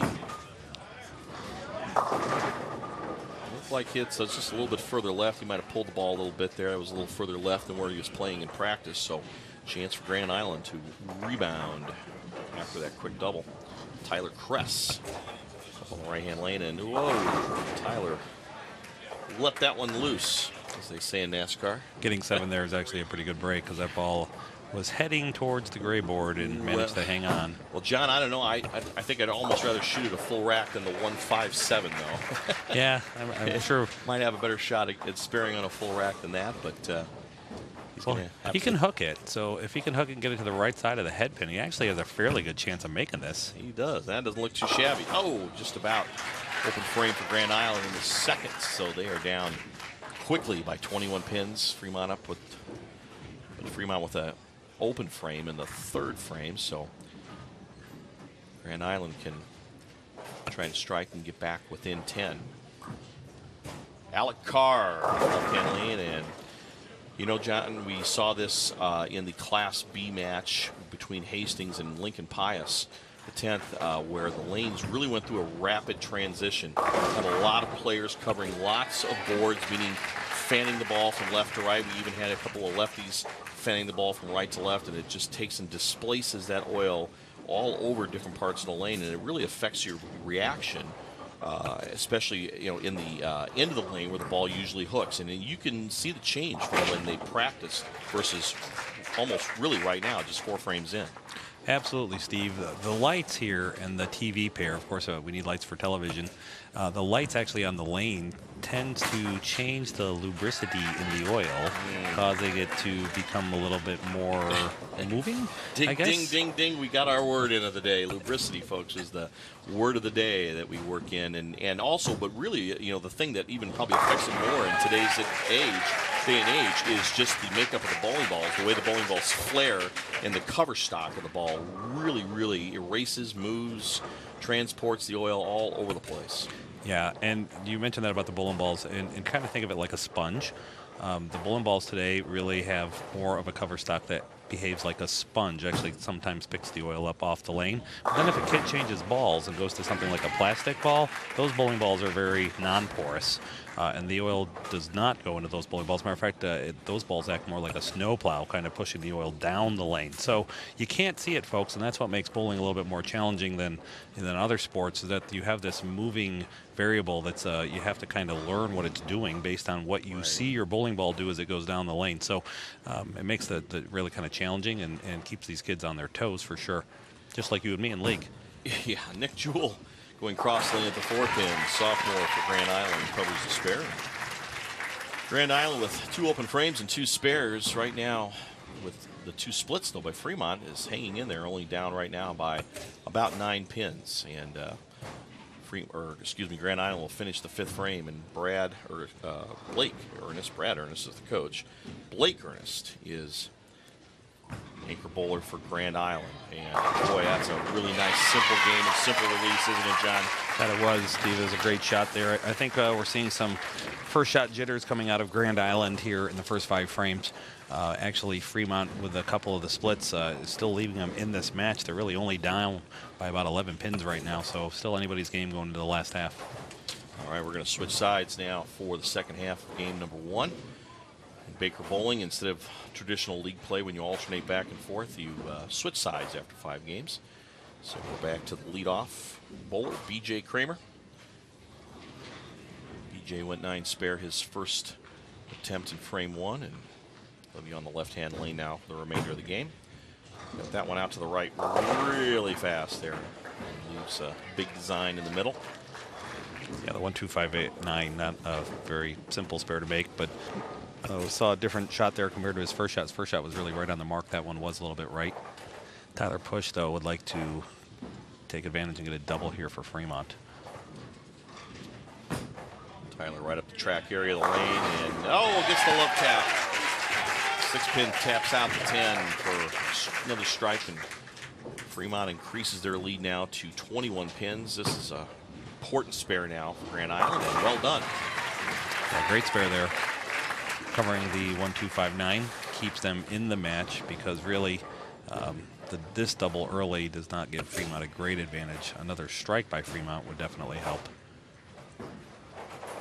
Charlie Rex, 300 game to his credit, up on lane 28 and carries the wall shot.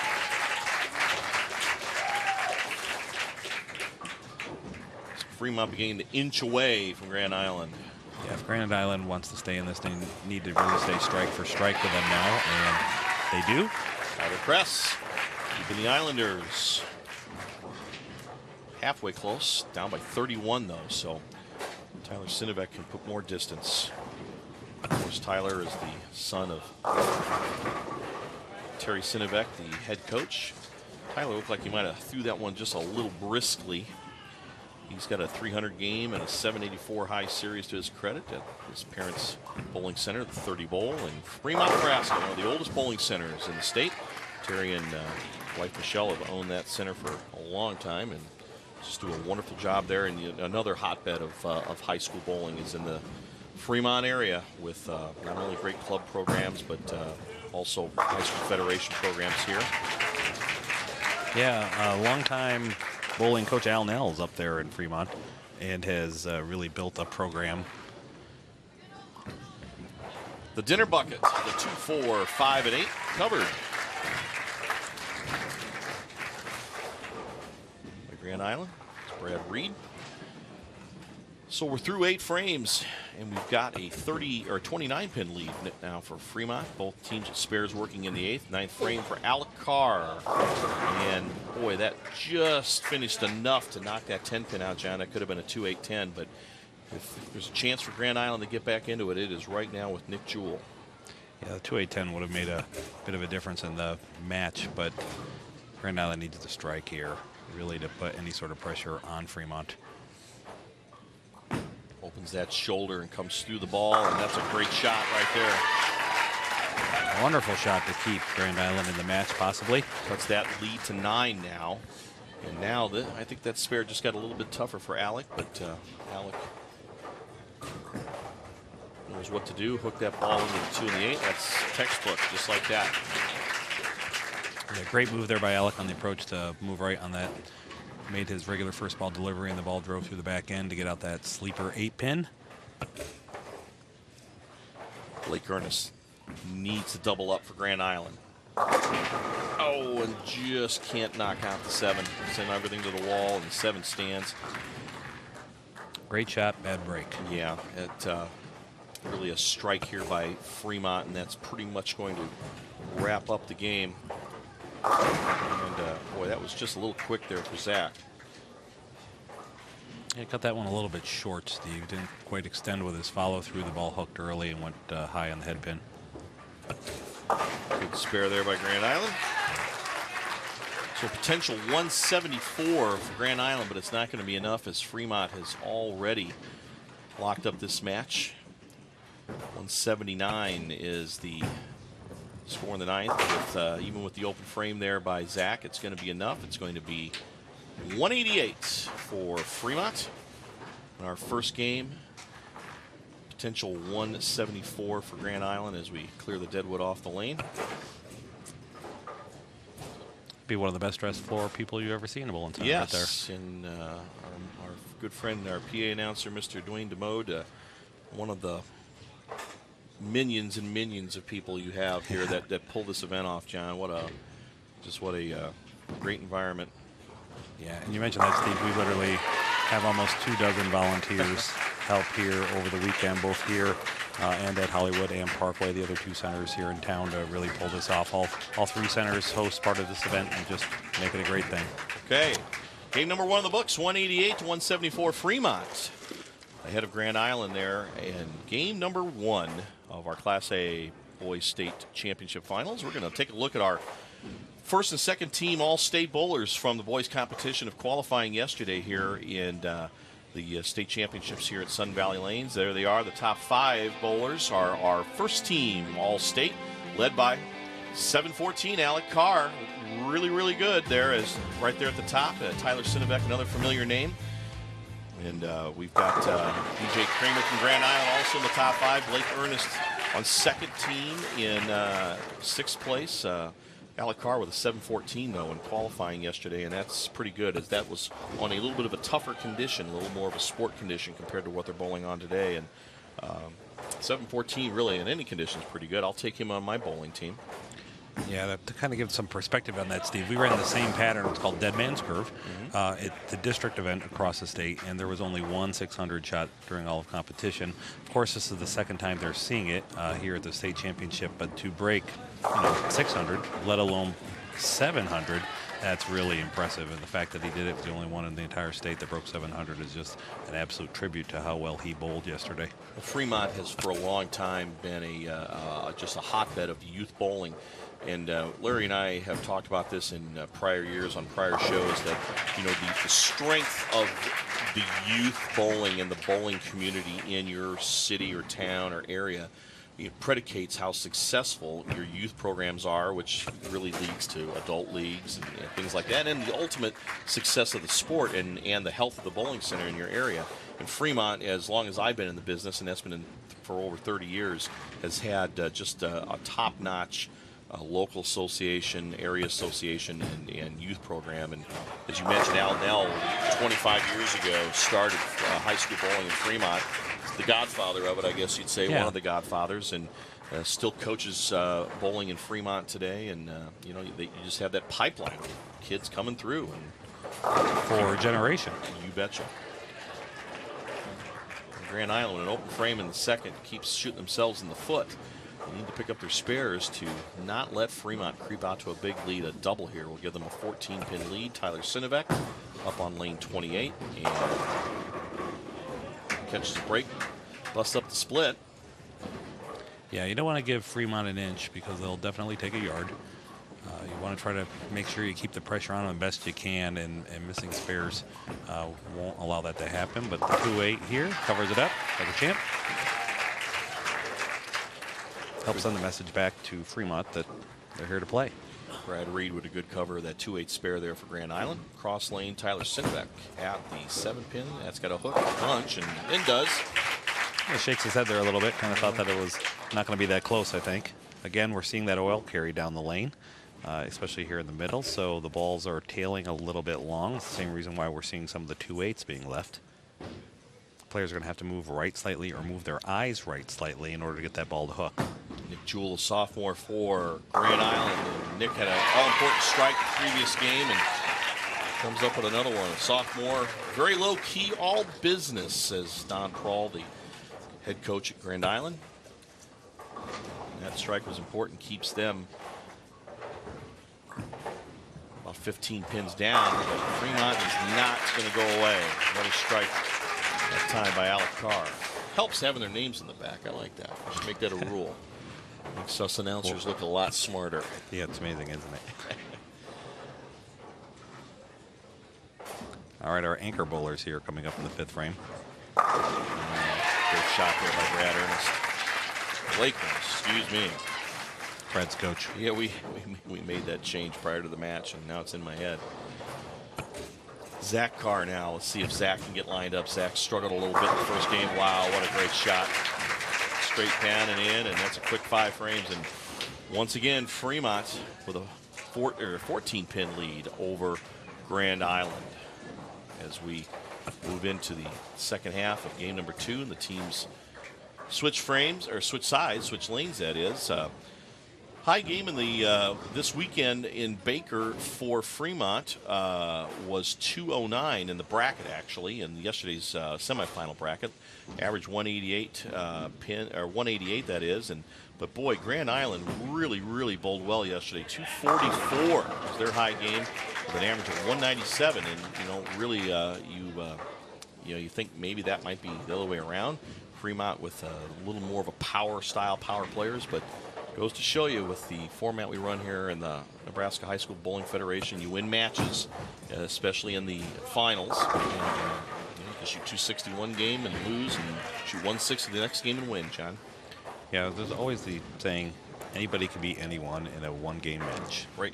And Baker allows that to happen. That's why we refer to Baker as the great equalizer of bowling, because it's very difficult to develop a commanding lead or a very strong team, because you have to rely on everybody, and all it takes is just one bad shot or one bad break, and it brings the game back into reach. And we're seeing a close match starting to develop here, Steve.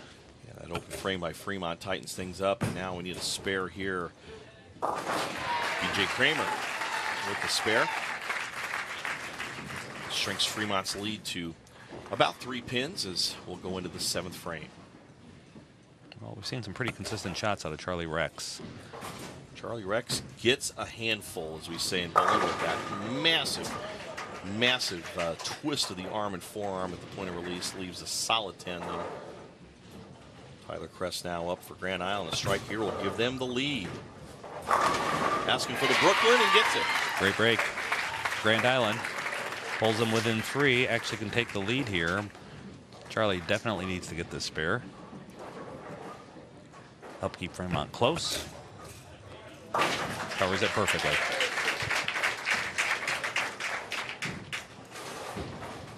Well, they're going to send a message out to Fremont that they're here to play. Brad Reed with a double here can increase their lead now. That's a good shot, John. Oh, just cannot off the wall. Can't knock that 7 out. Ball sliding a little bit long there, Steve. Didn't quite have the rotation to drive it through the pins. And he's also throwing it at about 20 miles an hour, which is about 10 miles an hour faster than me and you. Combined. Yeah.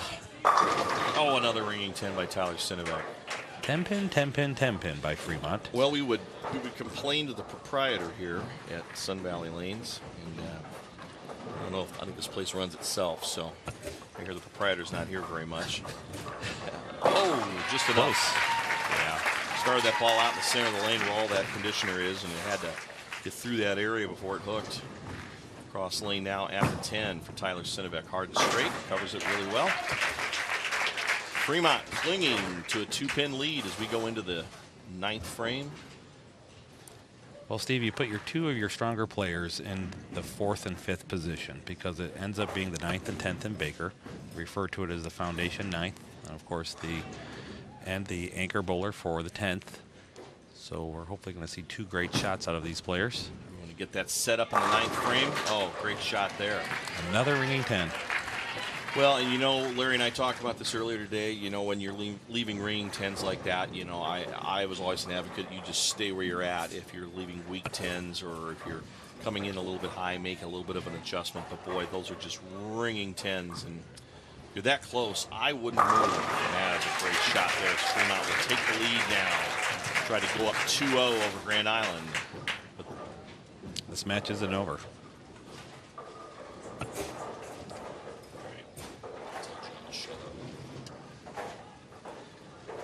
Any chance, John? Need this spare here by Grand Island. I don't think that's going to make it.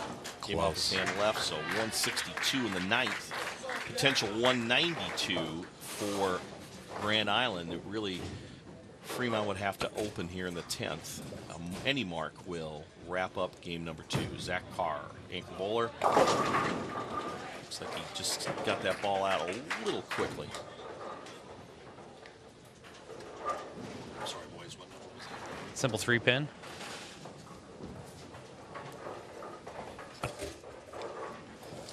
But a strike here by Blake Ernest will force the spare for Fremont. He's going to hit it. No. Just misses.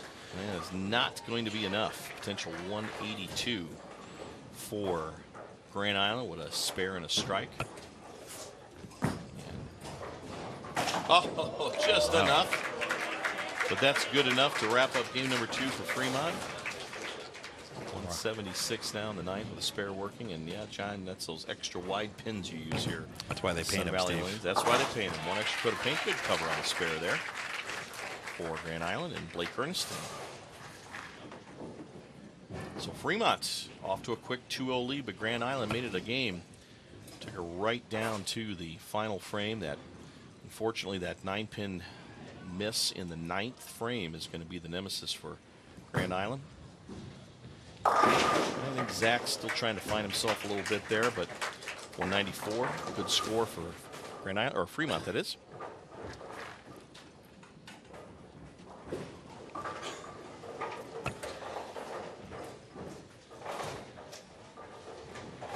Sinovac giving some instructions to his boys, saying that don't take your foot off the gas.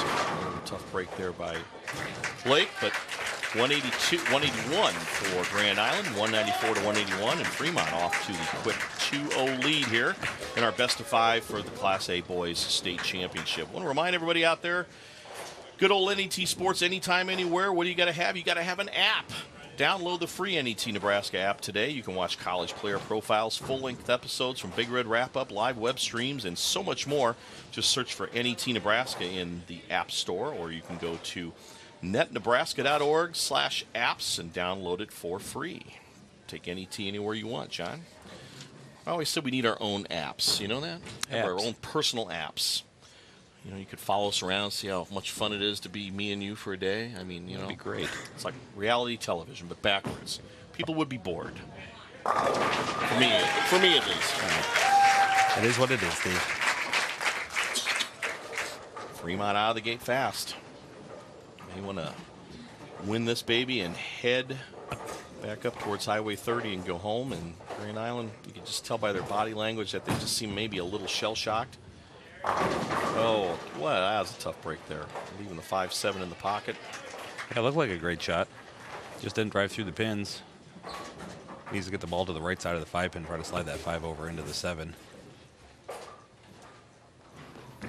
Charlie Rex back up in frame number 2, and wow, just saws the rack wide open. 5 pins. Knocked the 7 pin clear down Cornhusker Highway. Just a massive amount of strength in that shot. Pulling at the 5-7. It's got a chance. That's very close. Speaking of this Fremont team, Steve, this team shot a 3,700 series earlier this season, which has to be one of the highest team scores in the country, which we didn't get any data back about that yet, but definitely 3,700 is a lot for any team, let alone a high school team. Well, they've got the experience and the ability to do so. Good shot there by Tyler Kress. Grand Island needed something good to happen there, and they got it. Got to figure out a way to extend this to a 4th game.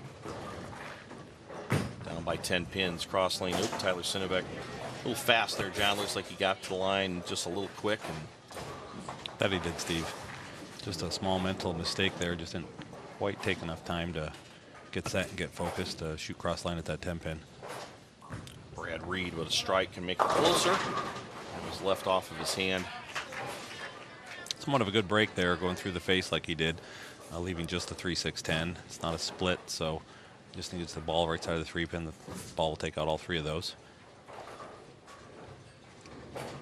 Here's Alec Carr, Alex Jr.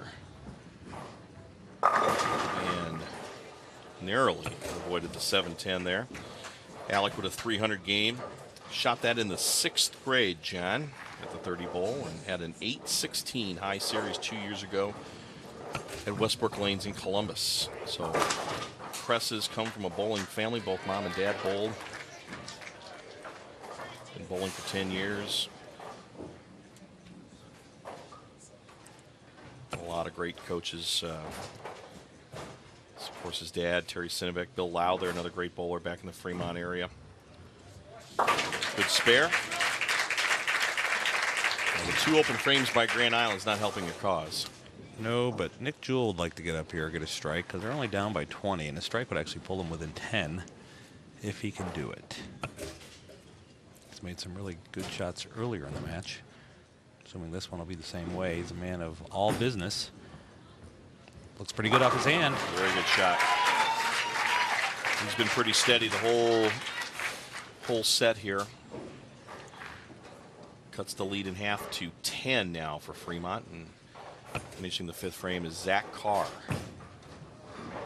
Zach just has not looked comfy out especially there on that lane. Yeah. The right lane, it looks like he's kind of well settled in, but that lane 27 seems to be a little bit of a nemesis for him today.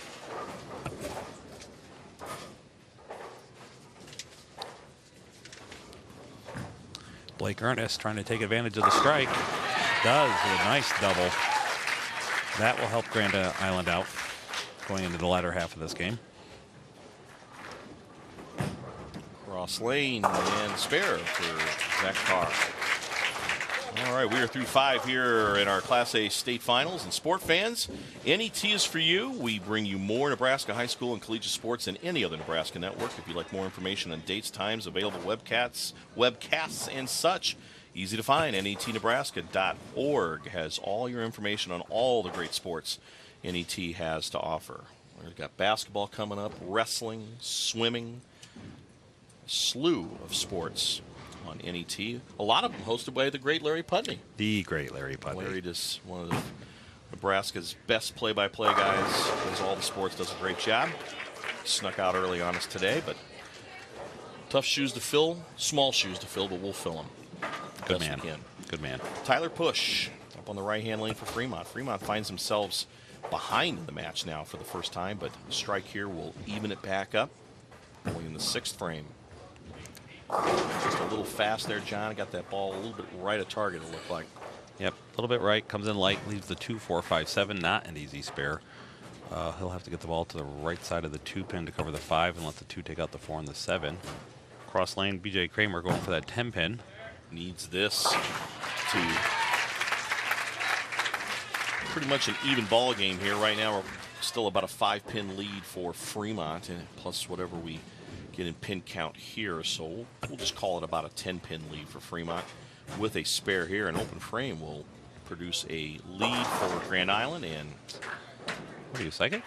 Yeah, I'm psychotic, all right. 99 in the 6th for Fremont. So call it a 7-pin lead for Grand Island. And boy, that would have been nice to capitalize on that spare with a strike, but week 10 on lane 27. Lane 27 not being very nice. We're seeing a lot of 10 pins come off lane 27. Ring 10s, week 10s.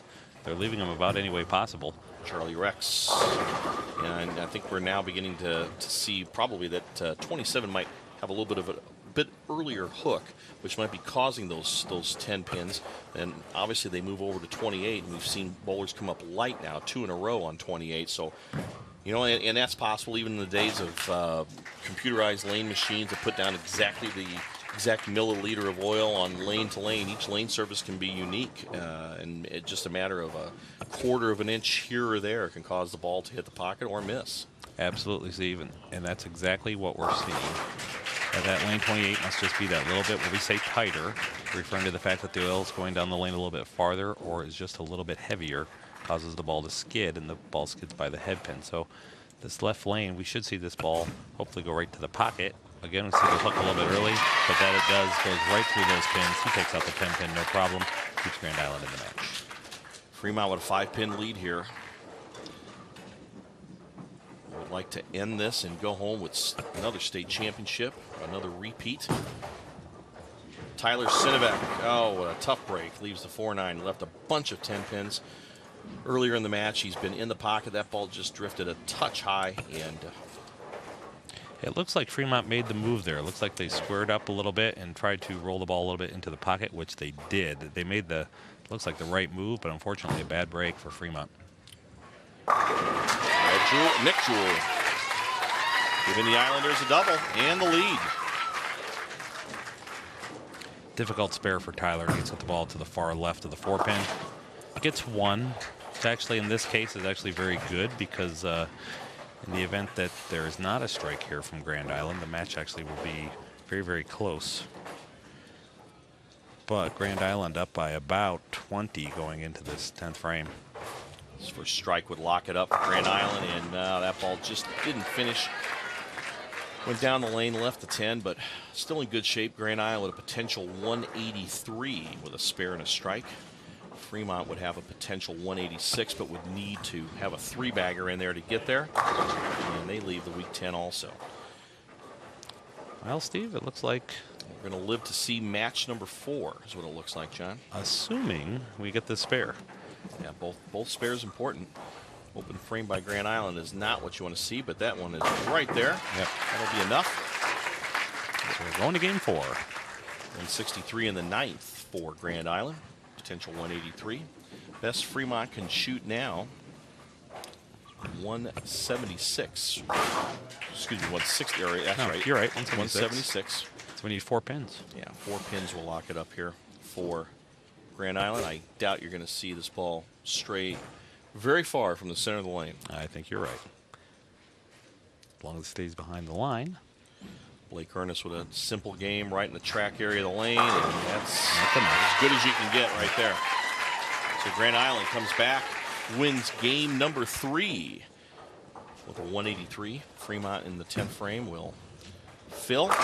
There's a better shot from Zach Carr, who has struggled finding the pocket.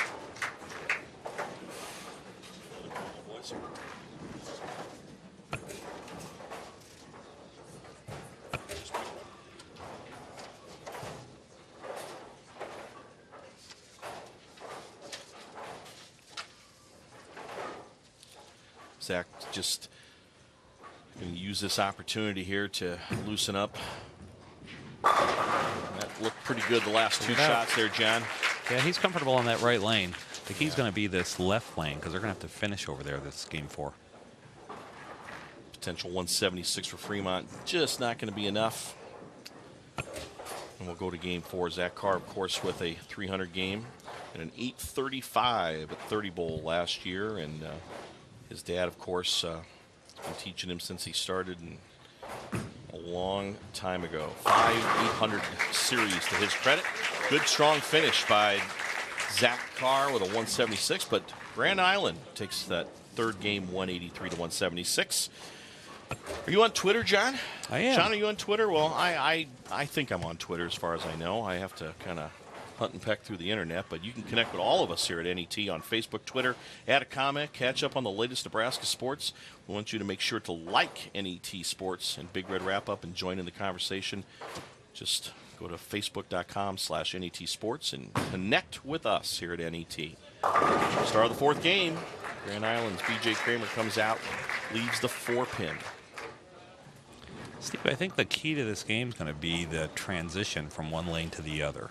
Which team makes the adjustments better to go from the left to the right lane? I'm going to guess is probably going to be the difference in this match. It's obvious that there's a little bit of a difference between lanes. Just about saw it right there. It's 28. Seems to hook just a little bit less than 27, but gets the strike. Tyler Push. Cross lane at the 7-pin. B.J. Kramer. The 4-pin covers it perfectly. Tyler for Fremont, the leadoff bowler, has a 299 game. 5 700 series, is one of the most improved players for Fremont, and he is followed up by Charlie Rex. Frame number 2. Charlie a little further right on that shot. Kind of rolled that one a little bit. Looks like it came off his hand just a touch early, and that's why that ball got a little nosy there, leaving the 4.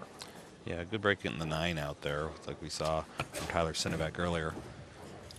Left of him. Tyler Kress carries to Brooklyn. Sometimes, Steve, if you make a mistake, make a big one, because it gets you out of trouble sometimes. That's right. I've made plenty of big mistakes. You don't have to worry about that. 269, Tyler Kress's high game, and 696 series last year at Westside Lanes in Grand Island, home house for the Grand Island Islanders high school bowling program. Another successful, I remember back, I think our first television show was won by the Grand Island Class A girls, were our first state champions. First year we televised. That's right. Here on NET. Oh. Brad Reed just looked a little slower that time, John. And Brad's been pretty speedy with the ball. He's been in that 19 to 20 mile an hour range. He was down in the 18.5 mile an hour range. Caused that ball to maybe hook a little early. And that would be a problem on that lane, Steve, because we know that lane tends to be hooking just a little bit more, so the ball went high. And Tyler Sinovac answers with a strike for Fremont. Thankful he didn't leave a 10-pin. He's been struggling with. That is going to be a 0 as that ball went into the channel before it hit the 10-pin. So we'll make a quick scoring correction there. So Fremont off to the quick lead. Strike, spares, strike. Frames 1, 2, and 3. And Alec Carr is going to get up in the 4th. Nice form, nice shot. Not the nice result he was looking for. Another ring 10. I just seem to have the kiss of death here. The shots that are looking really good to me off the players' hands are not getting the results that we think that they should be getting. Nick Jewell up for Grand Island. Good shot there. Keeps them in the match. He has been steady and consistent all day long. And he doesn't break the ball a whole lot. He still throws a pretty powerful shot, but he's more traditional, more down and in. He probably covers half the boards what we're seeing some of the bowlers cover today. That's got to hurry and gets there. But at the end of the day, Steve, you know, it strikes is what it's about. So It's not necessarily what the ball looks like going down the lane. You want to get the strikes, and if that's what's working, that's what you do. Blake Ernest, another one that fairly straight player. Is he going to carry the 10? No. Oh. 9.5 we'll give him. Can we give him 9.5? Yeah, we have an unusual situation here. The pin slid off to the point where the computer could not see it. So in accordance to USBC rules, that pin needs to be respotted. So they will set that pin back up quickly, and he'll have to shoot at the 10 pin. And our staff's on it. It's already done. Well, you don't have to can anybody. How about that? Not You're today, sacked. at least. All right. Well, Zach Carr can increase Fremont's lead here with a strike. Increase their lead to about 20. And he has been lined up in that right-hand lane. He likes that right lane. So 80 through 4 for Fremont. Spare here will keep Grand Island down about 16 pins. And no problem there for Blake Ernest. We are through 5. We will switch lanes. Right now, Fremont with about a 26-pin lead with that strike working in the 5th, John. One more wins them their 2nd state championship in the last 2 years. Back-to-back. We've had great action here all day here at Sun Valley Lanes. And the boys, we've already crowned 3 state champions. There's the shot. Actually a pretty good move. He made the delivery like he needed to in lane 27. Comes in light pocket, leaves just the 10 pin. See, we might be coming back to that 10 pin for Grand Island. We'll see what happens. It would have been a double for them if it had just fallen over. It slid, but just didn't get far enough off the lane. Would it have been a turkey? It would have been. The lead would have been at least 10 pins less, but Grand Island's not going away. Nice strike there by B.J. Kramer in the 6th frame. So that does cut into the Fremont lead. Cuts that lead back to 16. Spare here will keep it as such. Another strike here by Grand Island. Tyler Kress will cut that lead to less than 10 pins. He pulled it left, John. And boy, he needed that double. That he did. Goes through the nose, leave the 3, 6, 10. Need to shoot cross lane, get the right side of the 3 pin to cover the spare. It's still about a 16-pin lead for Fremont, and Charlie Rex has bowled well all afternoon. Left a couple of 10 pins. Oh, talk about bad breaks. Very fast 7. Very bad break. Yes. That was strange almost. Yeah, that was strange a little bit. Ball goes through the head pin and just hooks so hard in the pin deck area. Leaves the 4, 7, and 9. So that was a very important spare there for Grand Island. Yeah, this spare is going to be very difficult for Charlie. He needs to shoot, get the ball to the far left side of the 4 pin and slide the 4 into the 9. Well, you might as well go for it. It's the state championship. You got a 2-1 lead. Takes the 2. Cuts that lead to 2. 2-pin lead now for Fremont. If Grand Island can strike here in the 8th frame. So it is go time. Brad Reed, who's thrown the ball well all afternoon, needs this one. Oh, what a shot. Wow. Couldn't have laid it down in front of the pins in a better position than that, but it just didn't go. Fremont leads by 3 now. Tyler Sinnebeck up on the approach. Big strike. Very big Takes strike. the lead to 13 now with that strike working. Got to make this spare.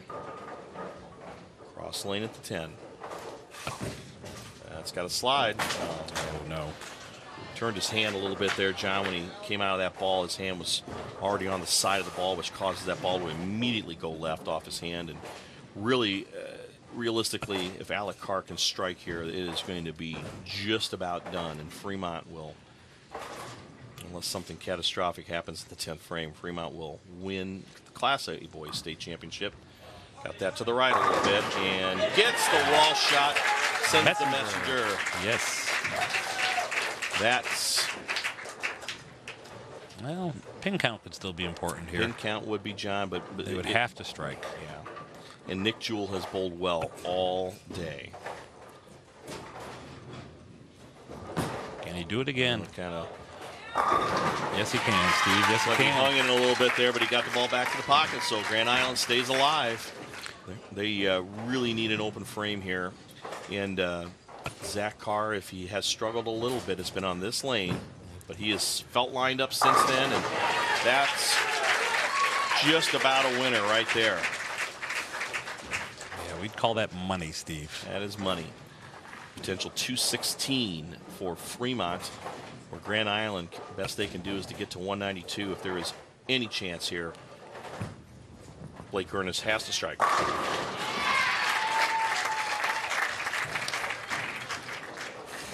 Physically, we're going to need about 7 pins or so.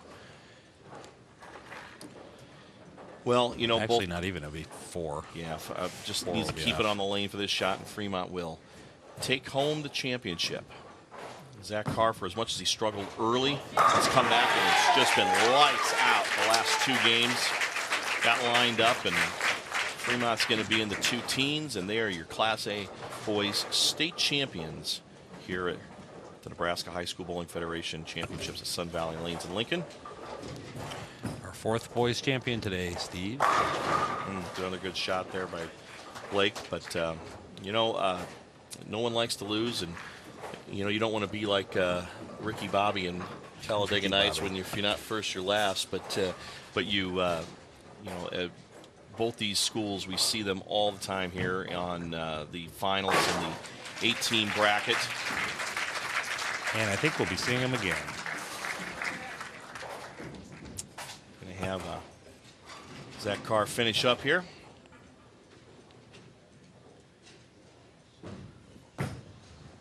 That is good enough, and wow, what a great finish by Zach Carr as the anchor bowler, and pulls us out with a 5-bagger, 216 to 181. Your Fremont Tigers are your 2015 Boys State Championship winners here in Class A. As they defeat Grand Island, we will be back here in just a few minutes with our trophy and medal presentations at Sun Valley Lanes in Lincoln. We'll see you right back here on NET. Whether it's spring planting, fall harvesting, or just a drive across the state, soy biodiesel helps a diesel-powered engine operate in a demanding job. Soybean oil from Nebraska soybeans makes biodiesel a renewable fuel that's also environmentally responsible. The soybean checkoff plays a major role in supporting the use and availability of biodiesel. The Nebraska Soybean Board, growing opportunity from the ground up.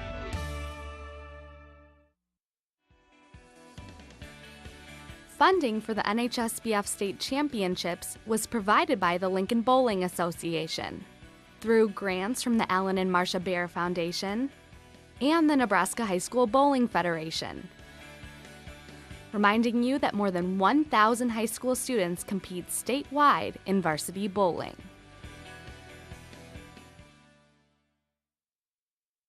Programming on NET television is made possible in part by U.S. Bank. U.S. Bank knows the importance of giving back. That's why we're committed to supporting charitable, educational, and service organizations in communities across Nebraska and the nation. In 2014, U.S. Bank employees have already provided more than 3,000 hours of community service in Nebraska, and we are dedicated to continuing that support. U.S. Bank, serving you in Nebraska. Member FDIC. Behind the Outlet, Nebraska Public Power District is exploring solutions to energy challenges today and tomorrow. Teaming with UNL, we are researching irrigation and energy efficiencies, ethanol and byproducts for livestock feed, renewable energy and clean air technologies. We are committed to providing Nebraskans with affordable, sustainable energy while investing in innovation for generations to come.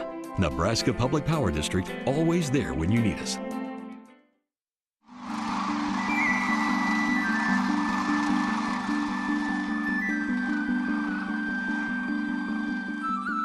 Wednesday night at 7 Central Time on NET1. Your car has been with you a long time, through the months and years. Now it's time to let it go. Donate it. Support the programming you love.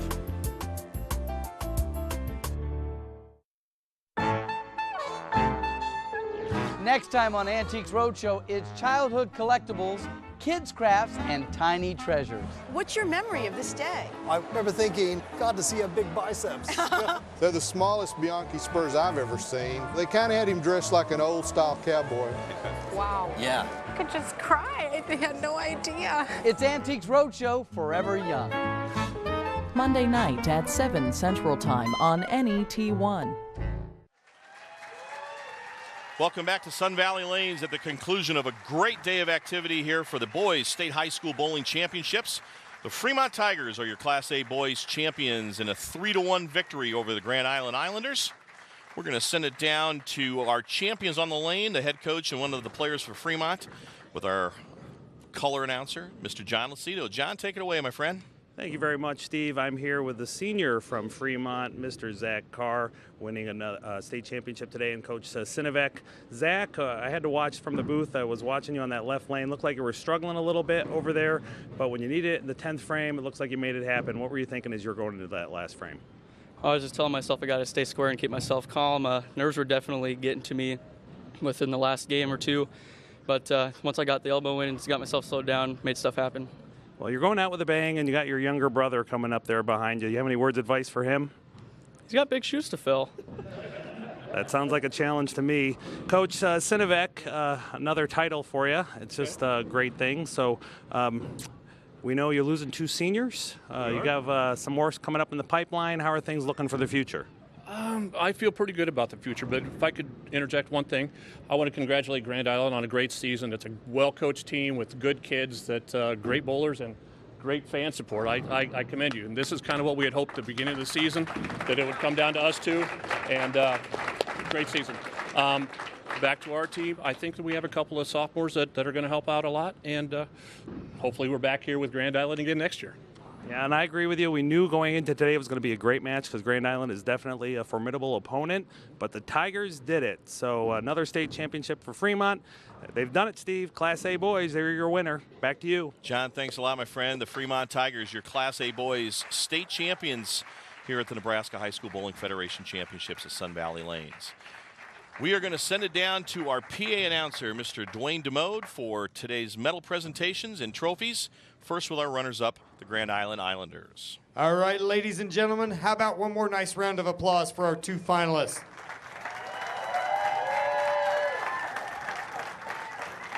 And now for your awards presentation. Your Class A boys runner-up, the Grand Island Islanders. Coaches Don Prawl and Brad Ernst.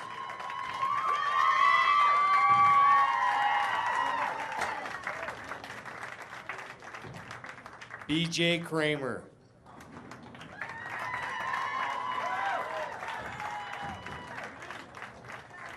Tyler Kress.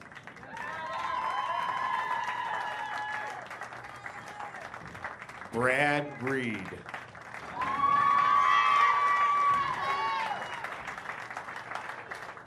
Nick Jewell.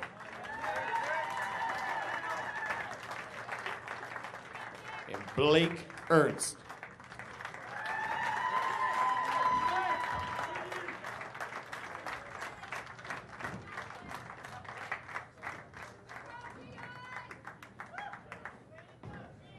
Here's your runner-up trophy.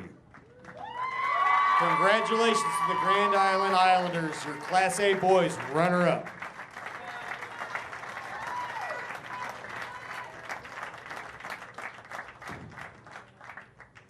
And now for your 2014-15 Class A Boys States Champion, the Fremont Tigers. Coaches Terry Sinvik and Ryan Carr.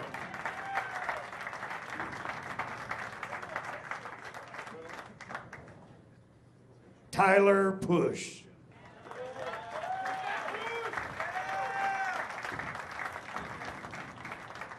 Charlie Rex.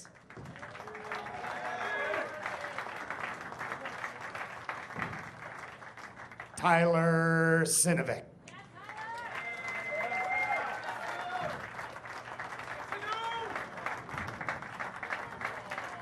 Alec Carr.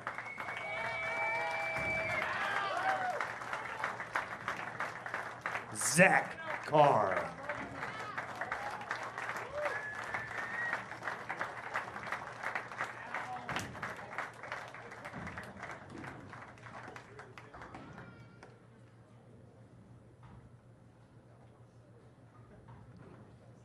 Gentlemen, here is your championship trophy.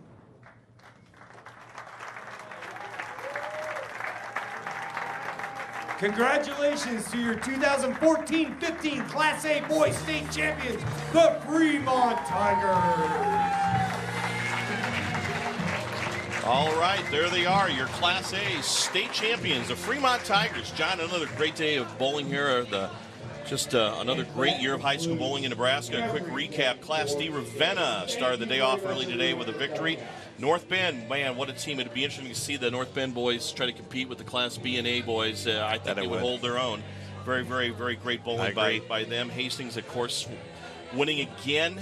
We close out the afternoon with back-to-back state champions for Class A boys and Class B boys, Hastings and Fremont. John, we really appreciate the hard work and the dedication of your staff and everybody at the Nebraska High School Bowling Federation. It's awesome to see the sport continue to grow. Thank you, Steve. It's been our pleasure. Well, folks, that wraps it up here for Sun Valley Lanes. Special thanks to everybody involved, all the volunteers and everyone, our friend Larry Putney, John Lucido. I am Steve Sempeck. We will see you back here next year for another year of high school bowling right here on NET. Tom Kelly's Pro Shop is your home for bowling supplies. Established in 1980, the shop offers 45 different shoe styles, including the complete line of Brunswick, thousands of balls, and over 200 different styles of bags. A father and son team with experience in drilling since 1958 use customized hand measuring and the latest equipment to provide you with the right fit. You can walk in, find everything you need, and go bowling the same day. Tom Kelly's Pro Shop, located in Omaha and Norfolk. No matter how you look at it, animal agriculture helps Nebraska's economy.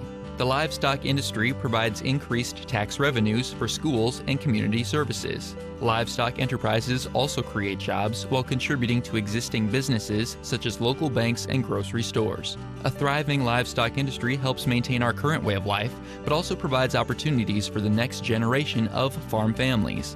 The Nebraska Soybean Checkoff helps to raise awareness of the importance of animal agriculture to Nebraska.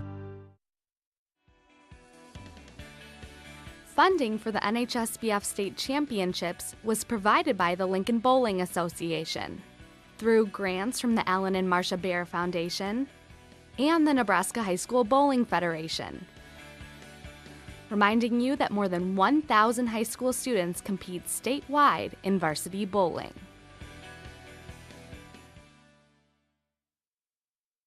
For me, asking why is just getting started. It's more than an activity. It's me doing what I love. I'm not a stereotype. When I rewrite the rules, things get better. I know that all these experiences matter. These moments will help me become something more. Little things always lead to something bigger. Do it. Track it. Earn it. What you're doing now will help you get scholarships later. Find resources from Education Quest at trackyoursuccess.org.